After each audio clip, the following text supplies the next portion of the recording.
স্বামী স্ত্রীতে যদি মহব্বত না থাকে বাড়ি জাহান্নাম হয়। কি হয় বোঝেন না? যেই বাড়িতে স্বামী স্ত্রীতে মহব্বত নাই, আপনার বাড়িতে আপনি 1000 কোটি টাকার মালিক হন, গুলশানে আর বনানীতে বাড়ি থাকুক 40টা, কিন্তু স্ত্রীর সাথে মহব্বত নাই, আপনার বাড়ি আপনার জীবন জাহান্নামের জীবন। ওদের দেশে তাই, স্বামী তার স্ত্রীকে বিশ্বাস করে না, স্ত্রী তার স্বামীকে বিশ্বাস করে না। স্ত্রী তার স্বামীরে বলে যে আজকের রাতে আমার বয়ফ্রেন্ড আমার সাথে রাত কাটাবে, তুমি অন্য কোনো ফ্ল্যাটে অথবা রেস্টুরেন্টে গিয়ে থাকো। স্বামী বেচারা যদি অসন্তুষ্ট হয়ে পুলিশে খবর দেয়, যদি পুলিশকে স্বামী যদি তার স্ত্রীকে এই কাজে বাধা দেয়, তাহলে স্ত্রী 999 ডায়াল করে, সাথে সাথে থানা থেকে পুলিশ আসে। স্ত্রী নালিশ করে, আমি আমার বয়ফ্রেন্ড নিয়ে ঘুরবো, মার্কেটিং করব, রাত কাটাবো, সে আমার মৌলিক অধিকারের উপরে হস্তক্ষেপ করেছে, সে আমাকে বাধা দেয়। পুলিশ বলবে, বেটা তোমার স্ত্রী একটা বয়ফ্রেন্ড কেন, 15টা বয়ফ্রেন্ড নিয়ে থাকবে, তাতে তোর কি? যা বড় বাইরে চলে যা। এই হলো সভ্যতা। প্রিয় ভাই, সব বানানো কথা বলার অভ্যাস আমার নাই। আমার চোখে দেখেছি মা নিজের বাচ্চাকে পুশ চেয়ারে করে রাস্তা দিয়ে ঠেলে নিয়ে যায়, আর কুত্তার বাচ্চা কোলে নিয়ে হাঁটে। এই সন্তান তার মাকে কেন শ্রদ্ধা করবে, কেন ভালোবাসবে? ওই স্বামী তার স্ত্রীর জন্য প্রাণ দিবে কেন? যে স্ত্রী তার স্বামীর সামনে ভিন্ন পুরুষের কণ্ঠলগ্ন হয়ে থাকে। এবং ওই স্ত্রীও বা স্বামীকে শ্রদ্ধা করবে কেন? যে স্বামী তার স্ত্রীর সামনে অন্য মেয়েদের বাহুলগ্ন হয়ে থাকে। ভালোবাসা নাই। সেই জন্য বৎসরের মধ্যে একদিন হলেও ভালোবাসার নামে ভনিতা করা লাগে বলে 14ই ফেব্রুয়ারি তারা বেছে নিছে। আমরা ওই জাতিকে বলি, আমি আজকে পরিষ্কার বলতে চাই, এটা বিশ্ব ভালোবাসা দিবস নয়, এটা বিশ্ব বেহায়া দিবস। আমার দরকার নাই তোমার ওই ভালোবাসা, কারণ আমার জন্মই হয়েছে ভালোবাসা দিয়া। আমার রসুল বলেছেন আদ-দীনু আন-নাসিহা, ইসলাম হলো ভালোবাসা। ইসলাম মানেই ভালোবাসা, ইসলাম মানেই ভালোবাসা। আজকে তো আর দিবসের অভাব নাই। পিতৃ দিবস, মাতৃ দিবস, নারী দিবস, কন্যা দিবস, স্বাস্থ্য দিবস, কলেরা দিবস, বসন্ত দিবস। এখন আবার শুনতেছি নতুন ভাবে আর এক দেওয়াল লিখন হচ্ছে, বিশ্ব চিন্তা দিবস। আয়োজকদের জিজ্ঞেস করলাম, ভাই বিশ্ব চিন্তা দিবসের থিম কি, বিষয়টা কি? কয় যে আমরা অনেক ভেবেছি যে কি করা যায়, পরে আমরা চিন্তা করলাম বিশ্ব চিন্তা দিবসে আমরা পার্কে, রাস্তায়, আইল্যান্ডে, বিভিন্ন জায়গায় দলবদ্ধ হয়ে বসে চিন্তা করব যে আসলেই আমরা কোনো বিষয় চিন্তা করতেছি কিনা। এগুলো বিশ্ব চিন্তা দিবসের থিম। কপাল পুড়েছে জাতির, আমাদের ভালোবাসা শেখায়। আমার ওইটার দরকার নাই। আমার বাংলাদেশের মতো, মুসলমানদের মতো যৌথ পরিবার পৃথিবীতে নাই। দাদা নিয়া মা, দাদা মা, নানি নানা, ভাই ভাতিজা, বাপ মা একসাথে খাইয়া না খাইয়া এক বাড়িতে আমরা থাকি। আমাদের এই ঐক্যবদ্ধ ফ্যামিলি কেন? আমরা শান্তিতে আছি কেন? পূজা রোজা একসাথে হয় কেন? এই জ্বালা সহ্য হয় না। আমাদের মতো তোরা জ্বলিস না কেন? এই জন্য, সেই জন্য আজ আমাদের ওরা মারবে, কিন্তু আমরা কথা বলতে পারবো না। वो कत्ल भी करते चर्चा नहीं होता, हम आह भी करते बदनाम हो जाता। ও যদি হত্যাও করে তা নিয়ে কোনো সমালোচনা পর্যালোচনা নাই, কারণ সমস্ত মিডিয়া তাদের হাতের মধ্যে। আর আমাকে যখন কলিজা আঘাত করে, আমি বেদনার্ত হয়ে তীরের আঘাতে জর্জরিত হয়ে যদি আমি আহ বলি, সেটাও আমার বদনাম হয়ে যায়। বেটা তুই মুসলমান না করলি কেন? আও করতে পারবি না। যদি বলবে কি করবো, কই কিও করতে পারবি না। প্রিয় ভাই সব, সুম্মা রাদাদনাহু আসফালা সাফিলিন। দিন আসতেছে, বাদাল উসরি ইউসরা। এই রাত 12 ঘন্টার বেশি থাকবে না। মেঘ আসলে সূর্য ঢেকে যায়। চিরকালের জন্য সূর্য ঢাকা থাকে না, চিরকালের জন্য রাত থাকে না। অমাবস্যার রাতের অন্ধকার কৃষ্ণ ঘন এই রাতের শেষে পূর্ব দিগন্ত আলোকিত হয়ে সূর্য উদ্ভাসিত হয়ে যায়। মেঘে ঢাকা আকাশ, মনে হয় কুয়াশায় আর সূর্য দেখা যাবে না। এরপরে আল্লাহ তাআলা কুয়াশার মেঘের মধ্য থেকে সূর্যের আলো দিয়ে পৃথিবীকে উদ্ভাসিত করে দেন। আর যে দুরবস্থা হয়েছে মুসলমানদের, এই দুরবস্থা থাকবে না, পরিবর্তন হবেই। ইসলামের সূর্য উদিত হবে, হবে, হবে, ইনশাআল্লাহ হবে।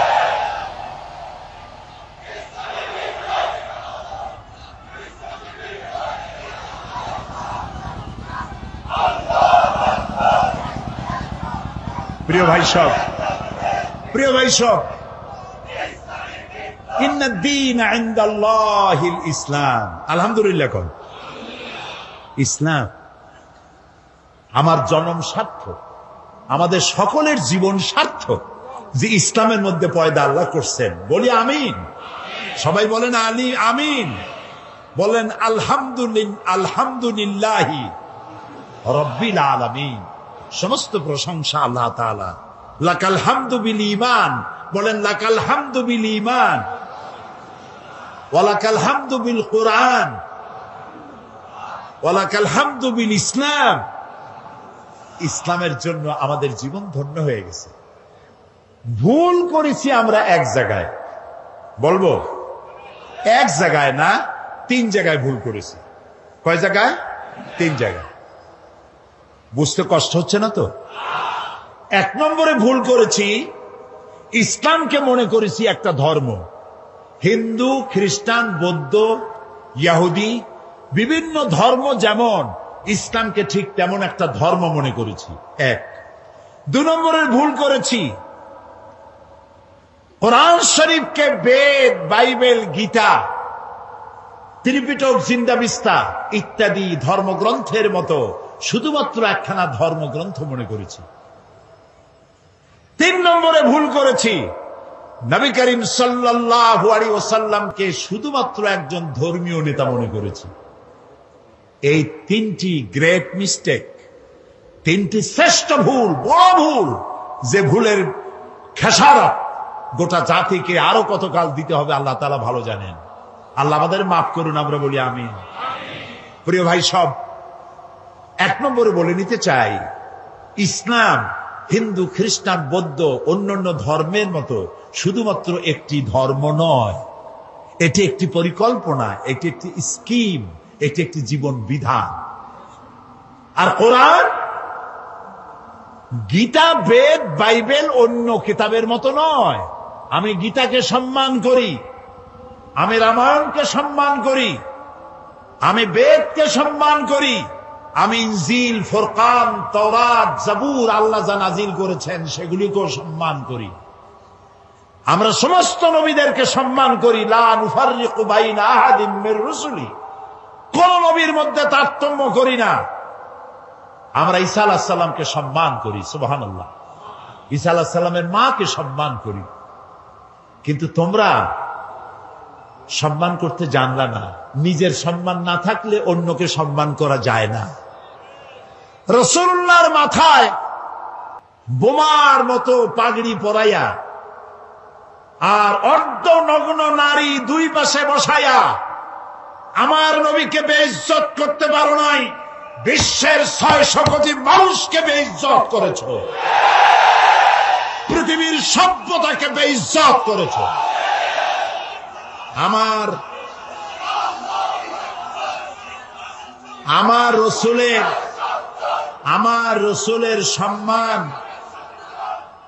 রসুলের সম্মান কচু পাতার পানি নয়, কলা পাতার পানি নয়। আমার রসুলের সম্মান হিমালয়ের পাহাড় সমান না। আমার রসুলের মর্যাদা আকাশ সমান না। আমার রসুলের মর্যাদা আল্লাহর আরশের সমান, আল্লাহর আরশ পর্যন্ত। আল্লাহর আরশে এই পৃথিবীর কোন মানুষকে আল্লাহ তাআলা দাওয়াত দেন নাই, আমার রাসূলকে দাওয়াত দিয়েছে। কাজী তাকে অমর্যাদা তোমরা করতে পারবে না, নিজেদেরকে অমর্যাদা করেছো। এ বিষয়ে আমি পরে কথা বলবো ইনশাআল্লাহ। এখন যেটা বলতে চাই, ইসলাম এটি একটি পূর্ণাঙ্গ জীবন ব্যবস্থা। আমি আগেই বলেছি, এটি শুধু নামাজ রোজা হজ যাকাত নয়, এটি একটি জীবন ব্যবস্থা। দেখুন, নবী করিম সাল্লাল্লাহু আলাইহি ওয়াসাল্লাম যখন হেরা পাহাড় থেকে নামলেন, তিনি তো একটা দাওয়াত দিয়েছিলেন, ইয়া আইয়ুহান নাস কুলু কি কন্ত লা ইলাহা ইল্লাল্লাহ তুফলিহু। কি মজার কালেমা, আলহামদুলিল্লাহ। মুক্তির জন্য তোমরা এটা ঘোষণা দাও। নবী করিম সাল্লাল্লাহু আলাইহি ওয়াসাল্লাম এই ঘোষণার পর শান্তিতে থাকতে পারেন নাই, সাহাবায়ে কেরাম অত্যাচারিত হয়েছে। বুখারী শরীফের হাদিস, ওয়ান খাব্বাব বিন আল-আরিত রাদিয়াল্লাহু তাআলা আনহু আন্নাহু ক্বাল শাকাউনা ইলা রাসূলিল্লাহি সাল্লাল্লাহু আলাইহি ওয়াসাল্লাম ওয়া হুয়া মুতাওয়াসসাদুন বুরদাতুন লাহু ফি জিল্লিল কাবা। হযরতে খাব্বাব বলেন, আমরা নবী করিম সাল্লাল্লাহু আলাইহি ওয়াসাল্লামের কাছে গেলাম, গিয়ে দেখি নবীজি কাবা শরীফের ছায়ায় চাদর মুড়ি দিয়ে আরাম ফরমাচ্ছেন। আমরা পাশে গিয়ে বললাম, আলা তাদউ লানা আলা তাস্তানসিরু লানা ইয়া রাসূলুল্লাহ, হে রাসূল, আপনি কি আমাদের জন্য দোয়া করবেন না? আপনি কি আল্লাহর সাহায্য আমাদের জন্য কামনা করবেন না? আমাদের বেলালকে ওরা মেরে শেষ করলো, খাব্বাবকে মারলো, খুবাইবকে মারলো, আম্মারকে মারলো, সুমাইয়াকে শহীদ করলো।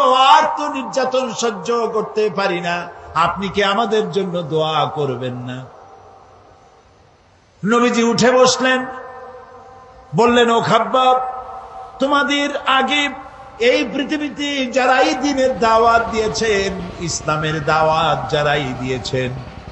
আচ্ছা ভাই, আরেকটা কথা বলি, কোন কোন বইতে লেখা আছে ইসলামের প্রবর্তক মুহাম্মদ সাল্লাল্লাহু আলাইহি ওয়াসাল্লাম। এই কথাটা কিন্তু ঠিক না। ইসলামের প্রবর্তক আল্লাহ তাআলা। ইসলাম কার? কিছু লোক আছে বেয়াদব, এদেরকে বেয়াদব ছাড়া আমি আর কিছু বলতে পারি না। তারা বলে মওদুদির ইসলাম, বাগদাদের ইসলাম, অমুক জায়গার ইসলাম, তমুক জায়গার ইসলাম। এই জাতীয় কথা যারা বলে তারা বেয়াদব। ইসলাম তো মুহাম্মদ রাসূলুল্লাহ সাল্লাল্লাহু আলাইহি ওয়াসাল্লামের নয়। ইসলাম হচ্ছে কার? চিল্লায় বলেন। সুতরাং কোন মানুষের নামের সাথে ইসলাম বলা বেয়াদবি। ইসলাম আল্লাহ দিয়েছেন।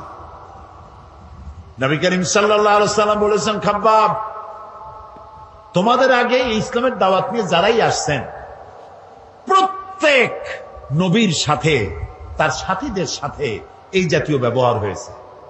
তোমরা জানো না, যারা এই দিনের দাওয়াত দিয়েছে তাদেরকে ধরা হতো, ফায়ুহফারু লাহু ফিল আরদ, তাদের জন্য জমিনে গর্ত খনন করা হতো, ফায়ুজআলু ফিহা, এরপরে সেই গর্তের মধ্যে তাকে কোমর পর্যন্ত দাবায় দেওয়া হতো, সুম্মা ইউতা বিল মানশার, এরপরে করাত আনা হতো, ফায়ুদাউ আলা রাসিহি, এরপরে সেই করাত তার মাথার উপরে রাখা হতো, ফায়ুজআলু নিসফাইন, এরপরে করাত দিয়া চিরে জীবিত মানুষটিকে দ্বিখণ্ডিত করে ফেলে দেওয়া হতো।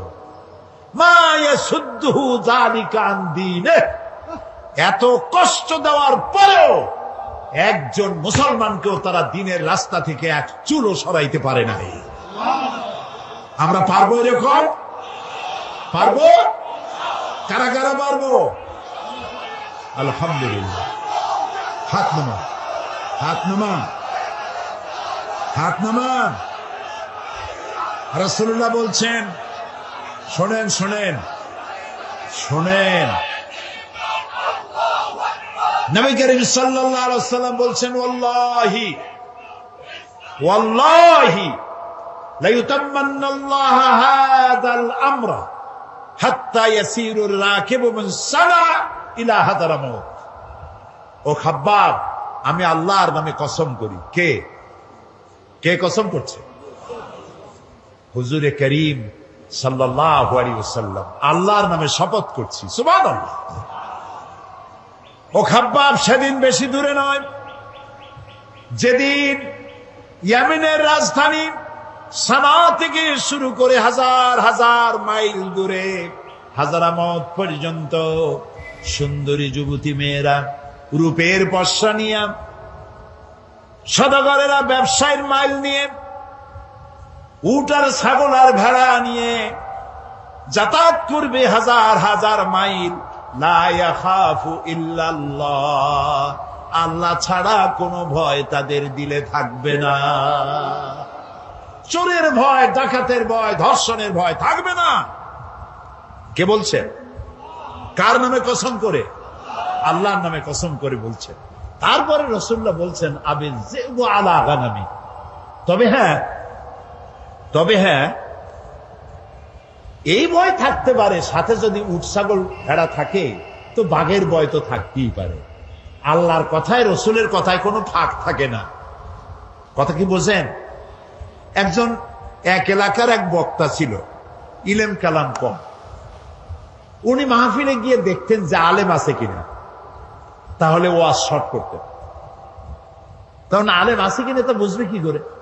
সেই জন্য তিনি বলতেছেন যে ভাই, আজকে আমি একটা পাতার ওয়াজ করব। সেই পাতাটার ফজিলত সাংঘাতিক। পানিতে পড়লে একরকম, ডাঙ্গায় পড়ে একরকম, এরকম একটি পাতার ওয়াজ করতে চাই। জনগণ বলল আমরা এরকম ওয়াজ শুনতেই চাই। তিনি বললেন দেখেন, ওই পাতাটা যদি নদীর মধ্যে পড়ে কুমির হয়ে যায়, আর পাতাটা যদি ডাঙ্গায় পড়ে বাঘ হয়ে যায়। মাঝখান থেকে একটা লোক দাঁড়ায় বলছেন, আচ্ছা হুজুর, এই পাতার ফজিলত যখন এরকম, তাহলে যদি এই পাতাটা অর্ধেকটা পড়ে নদীতে, অর্ধেকটা পড়ে ডাঙ্গায়, তখন কি হবে? মৌলভী সাহেব মনে করলেন আলেম তো আছে। ওয়াখির দাওয়ানা আনিল হামদুলিল্লাহি রাব্বিল আলামিন, আসসালামু আলাইকুম ওয়া রাহমাতুল্লাহ।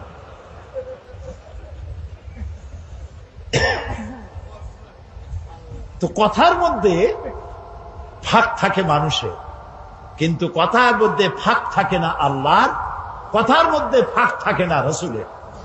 এখানে আল্লাহ তাআলা, রসুল বলছেন লা ইয়াখাফু ইল্লাল্লাহ, আল্লাহ ছাড়া কোনো ভয় থাকবে না। তারপরে যদি কেউ উট নিয়ে যায়, ছাগল নিয়ে যায়, আর পাহাড়িয়া বাঘ এসে যদি উট নিয়ে যায়, তাহলে রসুলের কথার মধ্যে তো অসুবিধা হয়ে গেল। লোকেরা বলবে উনি বললেন আল্লাহ ছাড়া ভয় নাই, ভয় তো আছে। সেই জন্য রাসূলুল্লাহ বললেন আবিজ যিবু আলা গানামি, এটা হতে পারে যে বাঘে তোমার উট ছাগল ভেড়া নিয়ে যাইতে পারে, কিন্তু সুন্দরীরা ধর্ষিতা হবে না, সদাগরের মাল চুরি হবে না, মানুষের জীবন নষ্ট হবে না, এরকম সমাজ আসবে। ওয়ালাকিন্নাকুম তাস্তাজিলুন, আসলে তোমরা খুব তাড়াহুড়ো করছো। তাড়াহুড়ো করো না, ধৈর্য ধরো। এটা পাওয়ার জন্য বহুত নবীদের জীবন দিতে হয়েছে, সময় লাগবে। ইসলাম শুধু নামাজ, রোজা, হজ, যাকাত নয়, শুধু দাড়ি, টুপি, মেসওয়াক নয়। দাড়ি, টুপি, জামা, মেসওয়াক, নামাজ, রোজা সহ বিশাল স্কিম, বিশাল পরিকল্পনা। আমরা সবটারে বাদ দিয়া শুধু খোলসটা ধরে আছি, আসলটা বাদ দিয়ে দিছি। আমরা যখন মসজিদে যাই তখন মুসলমান থাকি, কিন্তু আমি যখন দোকানে যাই তখন আমি মুসলমান থাকি না। কথা কি বোঝেন? কথা কি বোঝেন? হায় রে মুসলমান, বলতেও লজ্জা করে। এই যে ভেজাল ধরা আবিষ্কার, যখন ভেজাল ধরার জন্য ঢাকায় যখন অভিযান চললো, হায় হায় রে, কি দেখলাম! কি সব নাম করা হোটেলে কি খাওয়ায়! গরিবে খাইলে কয় যে ফ্যান খায়। এই যে ভাতের যে মাড়, ওইটার কি বলে কেন? হ্যাঁ, মাড় বলে, মাড়। আমাদের পিরোজপুর, বরিশালে কয় ফ্যান। গরিবে যদি খায় ফ্যান, ওই ফ্যানটাকে বড় বড় হোটেলে এইরকম সুন্দর কাপের মধ্যে দিয়ে একটু মশলা ছিটাইয়া, এইটার দাম 150 টাকা। এটা হলো রাইস স্যুপ। গরিবে খাইলে মার খাইছে, ফ্যান খাইছে। রসগোল্লা, বিরাট বিরাট নাম করা মিষ্টির দোকান, নাম বলবো না। রসগোল্লা বানায়, রসগোল্লা বানাতে গেলে ছানা লাগবে, যত ছানা লাগবে তত দুধ লাগবে। এখন এত দুধ, পয়সা খরচ হয় বেশি, আমার লাভ করা লাগবে বেশি। সেই জন্য দুধের ভিতরে টয়লেট পেপার ছেড়ে দিয়া জাল দিয়া তাড়াতাড়ি ছানা বানাই ফেলায়। ইন্না লিল্লাহি ওয়া ইন্না ইলাইহি রাজিউন। সানাসার গুলা, পচা বিস্কিট, পচা ময়দা, নুডলস, সব পচা ময়দা, এগুলির মধ্যে ট্রেনের পোড়া মোবিল দিয়া ভাজি করে সুন্দর করে মুখে মজা লাগাইয়া খাওয়াই দিল। বিজ্ঞানীরা, বাংলাদেশের বিজ্ঞানীরা বলেছেন এই সব খাদ্য গর্ভবতী নারীরা যদি খায় বাংলাদেশ মেধাশূন্য হয়ে যাবে। চিন্তাশীল, মেধাশক্তি সম্পন্ন, ব্রেন শক্তি সম্পন্ন, দেশ চালাবার যোগ্যতা সম্পন্ন আলেম, রাজনীতিবিদ, অর্থনীতিবিদ পয়দা হবে না, দেশ শেষ হয়ে যাবে। অথচ রাসূলুল্লাহ বলেছেন যে ব্যক্তি খাদ্যদ্রব্যে ভেজাল দেয় সে আমার উম্মত নয়, সে আমার দলভুক্ত নয়। তা আমি নামাজ পড়ার সময় মুসলমান, দাড়ি রাখার সময় মুসলমান, টুপি মাথায় দেওয়ার সময় মুসলমান, কিন্তু আমি যখন জমিন চাষ করি তখন লাঙ্গলে মাথা খারাপ হয় না গরুর মাথা খারাপ হয় আল্লাহই জানে, জমিনের আইল ঠেলিয়া একেবারে পুলসিরাত বানায়। অবশ্য চিটাগং এইরকম কাম করেন। গরুর গোশতের নাম করিয়া মহিষের গোশত খাওয়ায়, খাসির গোশতের নাম করিয়া পাতি শ্রীগলের গোশত খাওয়ায়। নাউজুবিল্লাহ। প্রিয় ভাই সব, এটার নাম ইসলাম না। ইসলাম কি সেটাই বলতে চাই। ইসলাম এমন এক জীবন ব্যবস্থা দিয়েছিল, নবী করিম সাল্লাল্লাহু আলাইহি ওয়াসাল্লামের ইন্তেকালের পর ঐতিহাসিকরা লিখছেন এক যুবতী সুন্দরী নারী মদিনা থেকে রওনা করেছে, কোথাও যাবেন। মুসলমান কারে কয় দেখেন, কোথাও যাবেন। সন্ধ্যা হয়ে গেছে। মেয়ে লোকটি ভাবলো এখন যদি আমার আত্মীয় বাড়ি যেতে তো এখন অনেক দেরি, আমি একা একা কেন বেরোলাম। দুঃখে ক্ষোভে নিজের মাথার চুল নিজের ছিঁড়তে ইচ্ছে করছে তার। আহারে, এখন যদি আমি কোনো পরপুরুষের সামনে পড়ি তাহলে তো আমার সারা জীবনের লালিত সতীত্ব ধ্বংস হবে, আমার অলংকার আদি চুরি হবে। ভয়তে চোখ দিয়ে পানি পড়তেছে। আস্তে আস্তে করে গন্তব্যের দিকে আগাচ্ছে। হঠাৎ দেখতে পেল দূরের থেকে একটা যুবক পুরুষ তার দিকেই আসতেছে। মেয়ে লোকটি ভয়তে বসে পড়েছে। সুন্দরী যুবতী নারী বসে বসে ভয়ের চোটে এখনই আমার সব শেষ। যুবকটি আস্তে আস্তে করে হেঁটে মহিলাটির সামনে এসে দাঁড়ায়ছে। মহিলা ভয়তে চোখ থেকে দর দর করে পানি পড়ছে। যুবক বলছে কি জানেন, যুবকটি মেয়ে লোকের চোখের উপরে চোখ রেখে বলছে, মা, আমাকে দিয়ে তোমার কোনো ক্ষতি হবে না। মা, তুমি কোথায় যেতে চাও আমাকে বলো, আমি তোমাকে নিরাপদে পাহারা দিয়ে তোমার গন্তব্যে পৌঁছে দেব। আমার পরিচয় শোনো, আমি মুসলমান। নবী করিম সাল্লাল্লাহু আলাইহি ওয়াসাল্লাম এই মুসলমান বানাইছিলেন। এই ছিল তার ইসলাম। অমুসলিমরা মনে করেছিল মুহাম্মদ সাল্লাল্লাহু আলাইহি ওয়াসাল্লাম আমাদের মূর্তি ভাঙতে আসছে। রাসূলুল্লাহ তো মূর্তি ভাঙছেন, কাবা শরীফের মধ্যে অবৈধভাবে মূর্তি উঠেছিল, সেই জন্য সেগুলো ভাঙছে। কারো বাড়ি গিয়ে কারো মূর্তি তো ভাঙেন নাই। আছে কোন হাদিস, কোন দলিল আছে যে কারো বাড়ি গিয়ে মূর্তিগুলো ফালাই দিয়েছে তাদের মূর্তি?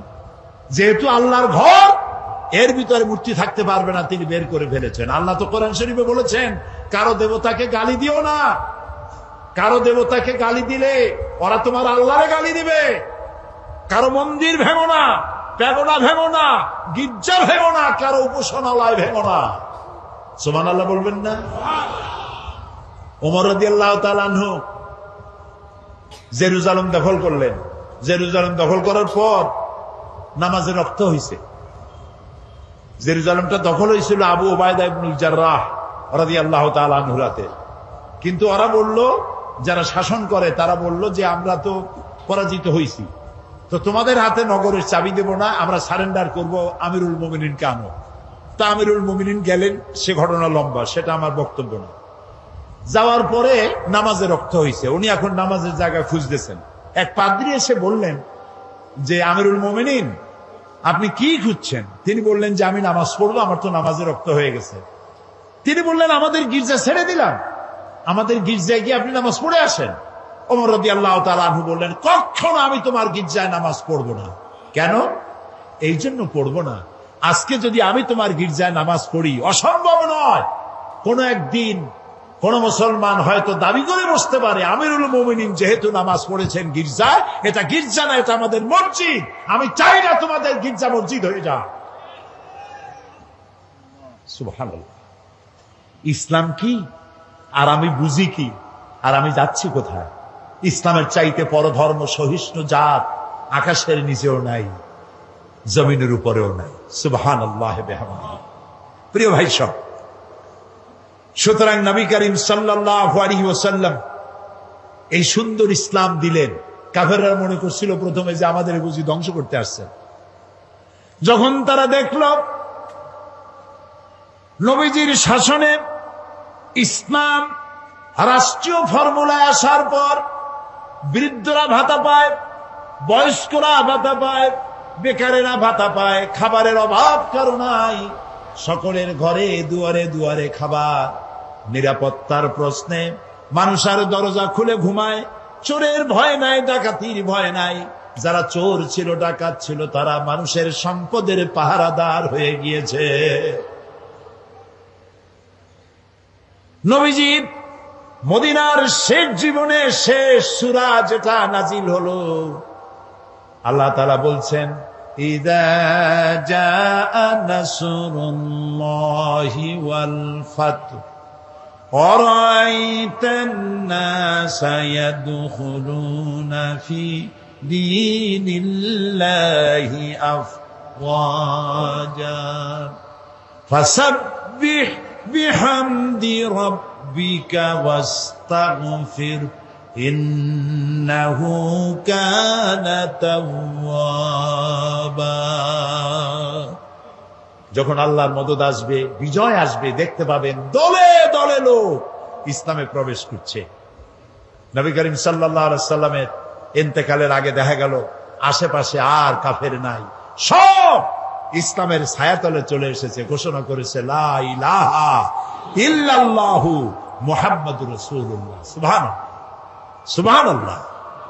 অবস্থা এমন হলো নবী করিম সাল্লাল্লাহু আলাইহি ওয়াসাল্লাম ইন্তেকাল করেছেন, হযরত আবু বকর রাদিয়াল্লাহু তাআলা আনহু ক্ষমতায় এসেছেন, চিফ জাস্টিস বানাইছেন ওমর রাদিয়াল্লাহু তাআলা আনহুকে বিচারপতি। ঐতিহাসিকরা লিখছেন ফামাকাসা আমান কামিলান ফালাম ইয়াখতাসিম ইলাইহি ইসনান, একটা বছর পার হয়ে গেল, হযরত ওমরের আদালতে একটা মামলা আসে নাই, একটা মামলা নাই। সুবহানাল্লাহ কইতে ইচ্ছে করেন? যাই দেখুন তো চট্টগ্রাম আদালতে কত হাজার মামলা পড়ে আছে, সারা বছরে একটা মামলা নেই। হযরত ওমর গিয়া বললেন মা হাজাতা বি ইনদা কওমে মুমিনিনা ইয়া খলিফাতা রাসূলিল্লাহি সাল্লাল্লাহু আলাইহি ওয়াসাল্লাম, হে আল্লাহ রাসূলের খলিফা, এই জাতির জন্য বিচারপতির দরকার কি? আমি এই চাকরিতে আর থাকতে চাই না। তিনি প্রশ্ন করলেন কেন, কেন তুমি বলছো? তিনি বললেন একটা বছর বসে থাকলাম, একটা মামলা নাই, তা আমি ওখানে বসে থাকবো কেন? সিদ্দিকে আকবর রাদিয়াল্লাহু তাআলা আনহু প্রশ্ন করলেন ওমর, এই যে মামলা হইল না এর কারণটা কি? তুমি কোনো চিন্তা করছো? বলেন হ্যাঁ চিন্তা করেছি। আমি চিন্তা করে দেখলাম হে খলিফা, আপনি আমাকে এমন একটা জাতির জন্য আমাকে বিচারপতি বানিয়েছেন যে জাতির দিন হচ্ছে দিন হুমুন নাসিহা, এ জাতির দিন হচ্ছে ভালোবাসা আর ভালোবাসা। সুবহানাল্লাহ বলবেন না? সবাই সবাইকে ভালোবাসে, কারো সাথে কারো ঝগড়া নাই, বিবাদ নাই। সুবহানাল্লাহ। ওয়া মানহাজুহুমুল কোরআন, আর তাদের মানহাজ, তাদের দস্তুর, তাদের কনস্টিটিউশন হচ্ছে আল্লাহর কালাম। সুবহানাল্লাহ। ওয়া আমালুহুম আল আমরু বিল মারুফ ওয়ান নাহি আনিল মুনকার, আর তাদের আমলটাই হচ্ছে মানুষকে ভালো কাজের আদেশ দেওয়া আর অন্যায় কাজ থেকে মানুষকে ফিরিয়ে রাখা। কুল্লু ওয়াহিদিন মিনহুম ইয়ারিফু হাদ্দাহু ফায়াকিফু ইনদা, এর প্রত্যেকটি ফার্দ, প্রত্যেকটি জনগণ জানে যে আল্লাহর আদেশ নিষেধ কোথায়। প্রত্যেকেই তার বর্ডারে এসে থেমে যায়, বর্ডার ক্রস করে না।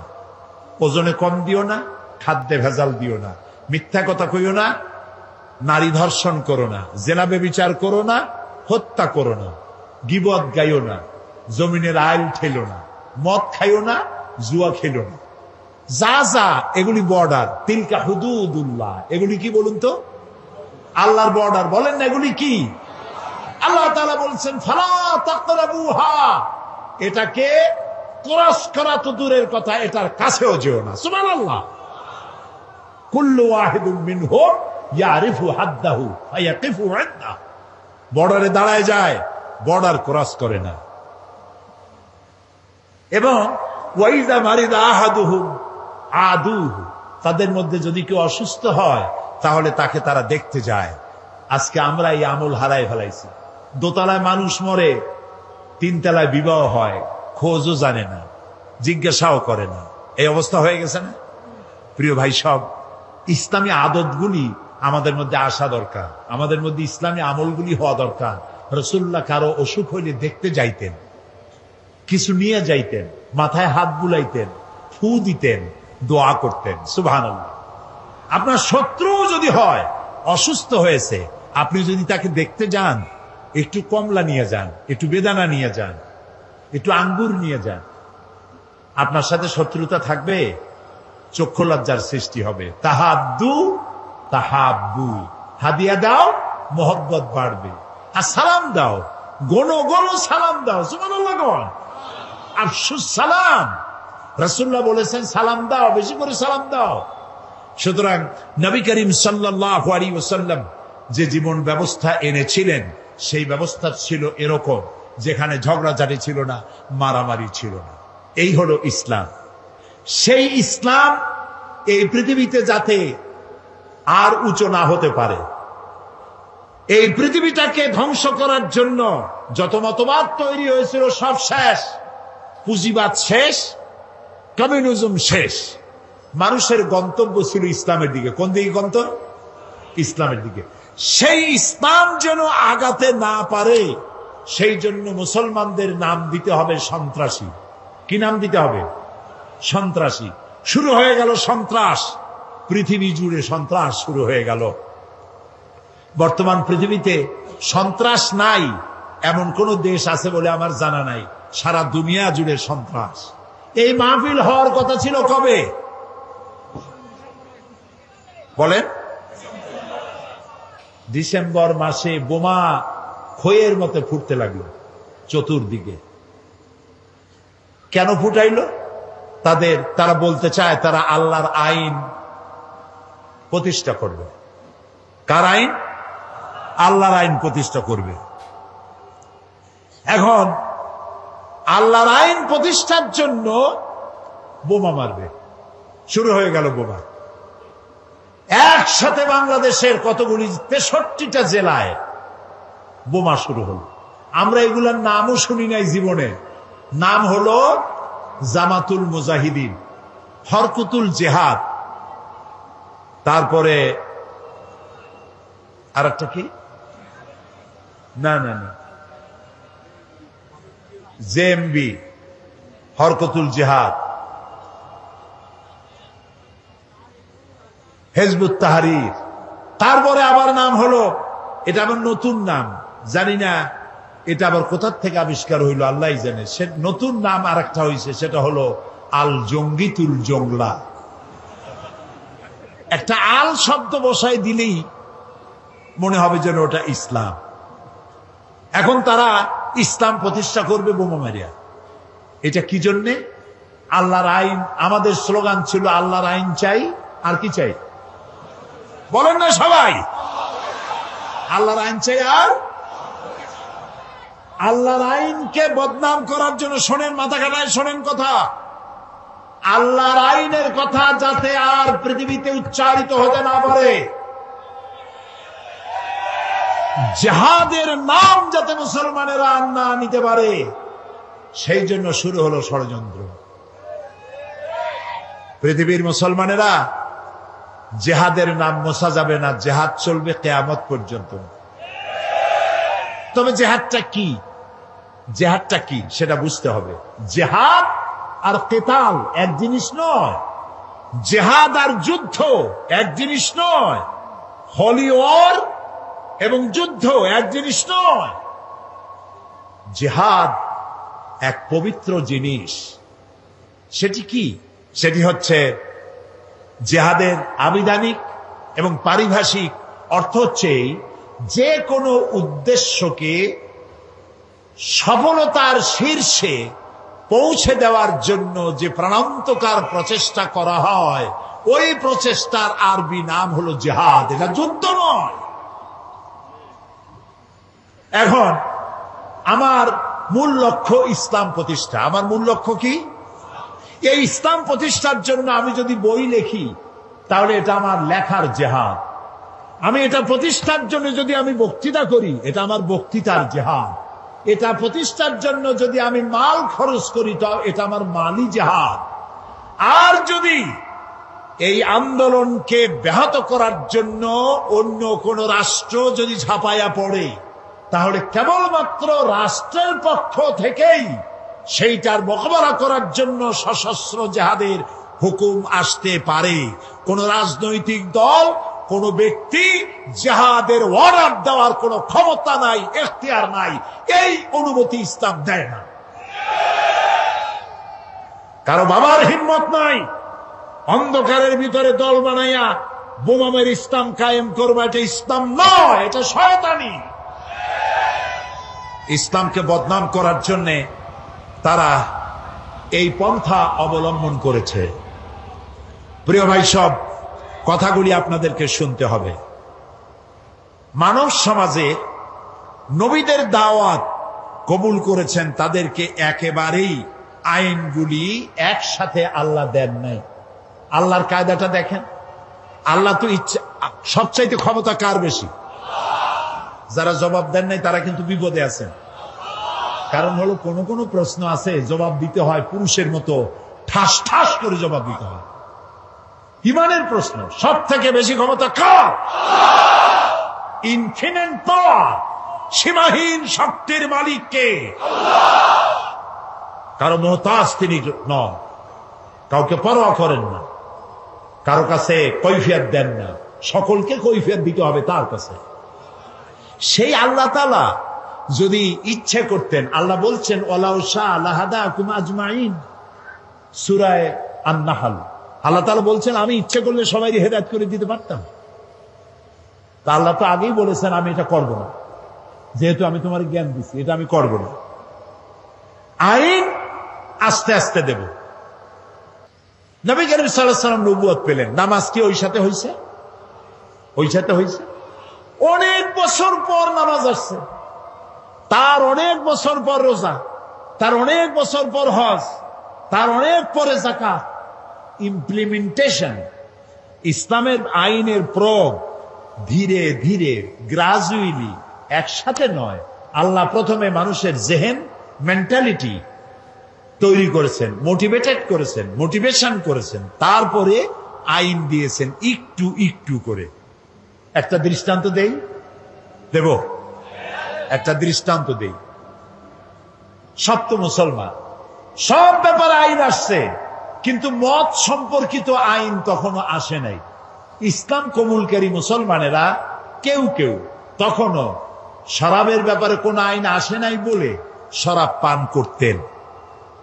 প্রশ্ন উঠল, হে রাসূল, এই যে মদ টদ খাইয়া মাতলামি করে টরে, এসব ব্যাপারে তো কোনো আইন টাইন আসলো না, এটা বিষয়টা কি? তো রাসূলুল্লাহ কথা বলতেন না যতক্ষণ জিবরাইল না বলেন, জিবরাইল যতক্ষণ বলতেন না যতক্ষণ। আল্লাহ রাব্বুল আলামিন প্রশ্নের জবাব দিলেন, وَيَسْأَلُونَكَ عَنِ الْخَمْرِ وَالْمَيْسِرِ قُلْ فِيهِمَا إِثْمٌ كَبِيرٌ وَمَنَافِعُ لِلنَّاسِ। হে নবী, আপনাকে প্রশ্ন করা হয় মদ এবং জুয়া সম্পর্কে, আপনি বলুন এ দুটোই ভালো জিনিস নয়, কল্যাণমূলক নয়, তবে এর মধ্যে মানুষের কিছু কল্যাণ আছে। মদের মধ্যে, জুয়ার মধ্যে মানুষের কিছু কল্যাণ আছে। 10 টাকা দিয়ে লটারিতে টিকিট কিনছে, যদি লাগিয়ে যায় তো 10 টাকার টিকিটে লেক্সাস গাড়ি পেয়ে গেছে, 10 কোটি টাকা পেয়ে গেছে, এখন জিন্দিগি যে গাড়ি দেখে নাই, 10,000 টাকা জীবনে ওর বাবেও চোখে দেখে নাই। সে যদি 1 কোটি টাকা হাতে পায়, ও কি দুনিয়ার আর দুনিয়া মনে করবে? ওর সামনে তো মেয়ে লোক তো যাইতেই পারবে না, যা খুশি তাই করবে। সেই জন্য কল্যাণ আছেই, রাতারাতি আঙ্গুল ভুলে কলা গাছ হইতে পারে। মদ খাইলে কিছু সময়ের জন্য রাজা রাজা ভাব একটু হইতে পারে, কিন্তু কিন্তু উপকারের চাইতে অপকারিতা বেশি। কে বললেন? আল্লাহ তাআলা। এটা এই আয়াত নাজিল হওয়ার পর যে সমস্ত মুসলমানরা মদ পান করতেন, ওনারা মনে করলেন যে মানুষের কল্যাণ আর অকল্যাণ আল্লাহর চাইতে তো কারো ভালো বোঝার কথা না। তিনি যখন বলছেন কল্যাণের চাইতে অকল্যাণ বেশি, কাজী এটা পান করব না। 25% শরাবখোর শরাব ছেড়ে দিল। আরেকদিন, এর কিছুকাল পরে একদিন নামাজ পড়তে গেছেন, একজন ইমাম ইমামতি করছেন তিনি, যিনি একটু আগে খাইয়ে আসছে। 17 পারা শুরু করে 23 পারায় গিয়ে ঢুকছে। মাথা তো ঠিক নাই। রাসূলের কাছে প্রশ্ন করলো যে এই তো নামাজ পড়লো ইয়া খাইয়া, এখন তো নামাজের মধ্যে প্যাঁচ লাগাই ভালাইছে, এখন কি হবে? আল্লাহ তাআলা বলে দিলেন, লা তাকরাবুস সালাত ওয়া আনতুম সুকারা হাত্তা তা'লামুনা মা তাকুলুন। যত তোমরা ওই অবস্থায় নামাজ পড়া তো দূরের কথা, নামাজের কাছেও যেও না যতক্ষণ তোমরা না বুঝো যে তোমরা কি বলছো। মাথার থেকে মদের ক্রিয়া না যাওয়া পর্যন্ত নামাজ পড়া তো দূরের কথা, কাছেও যেও না।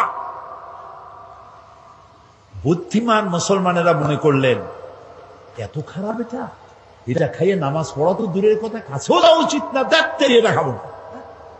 আরো 25 ভাগ ছেড়ে দিল। তাও আমরা সুবহানাল্লাহ করবো না। এখন কত হইল? রেশিও কত? 50-50। অর্ধেকে খায়, অর্ধেকে খায় না।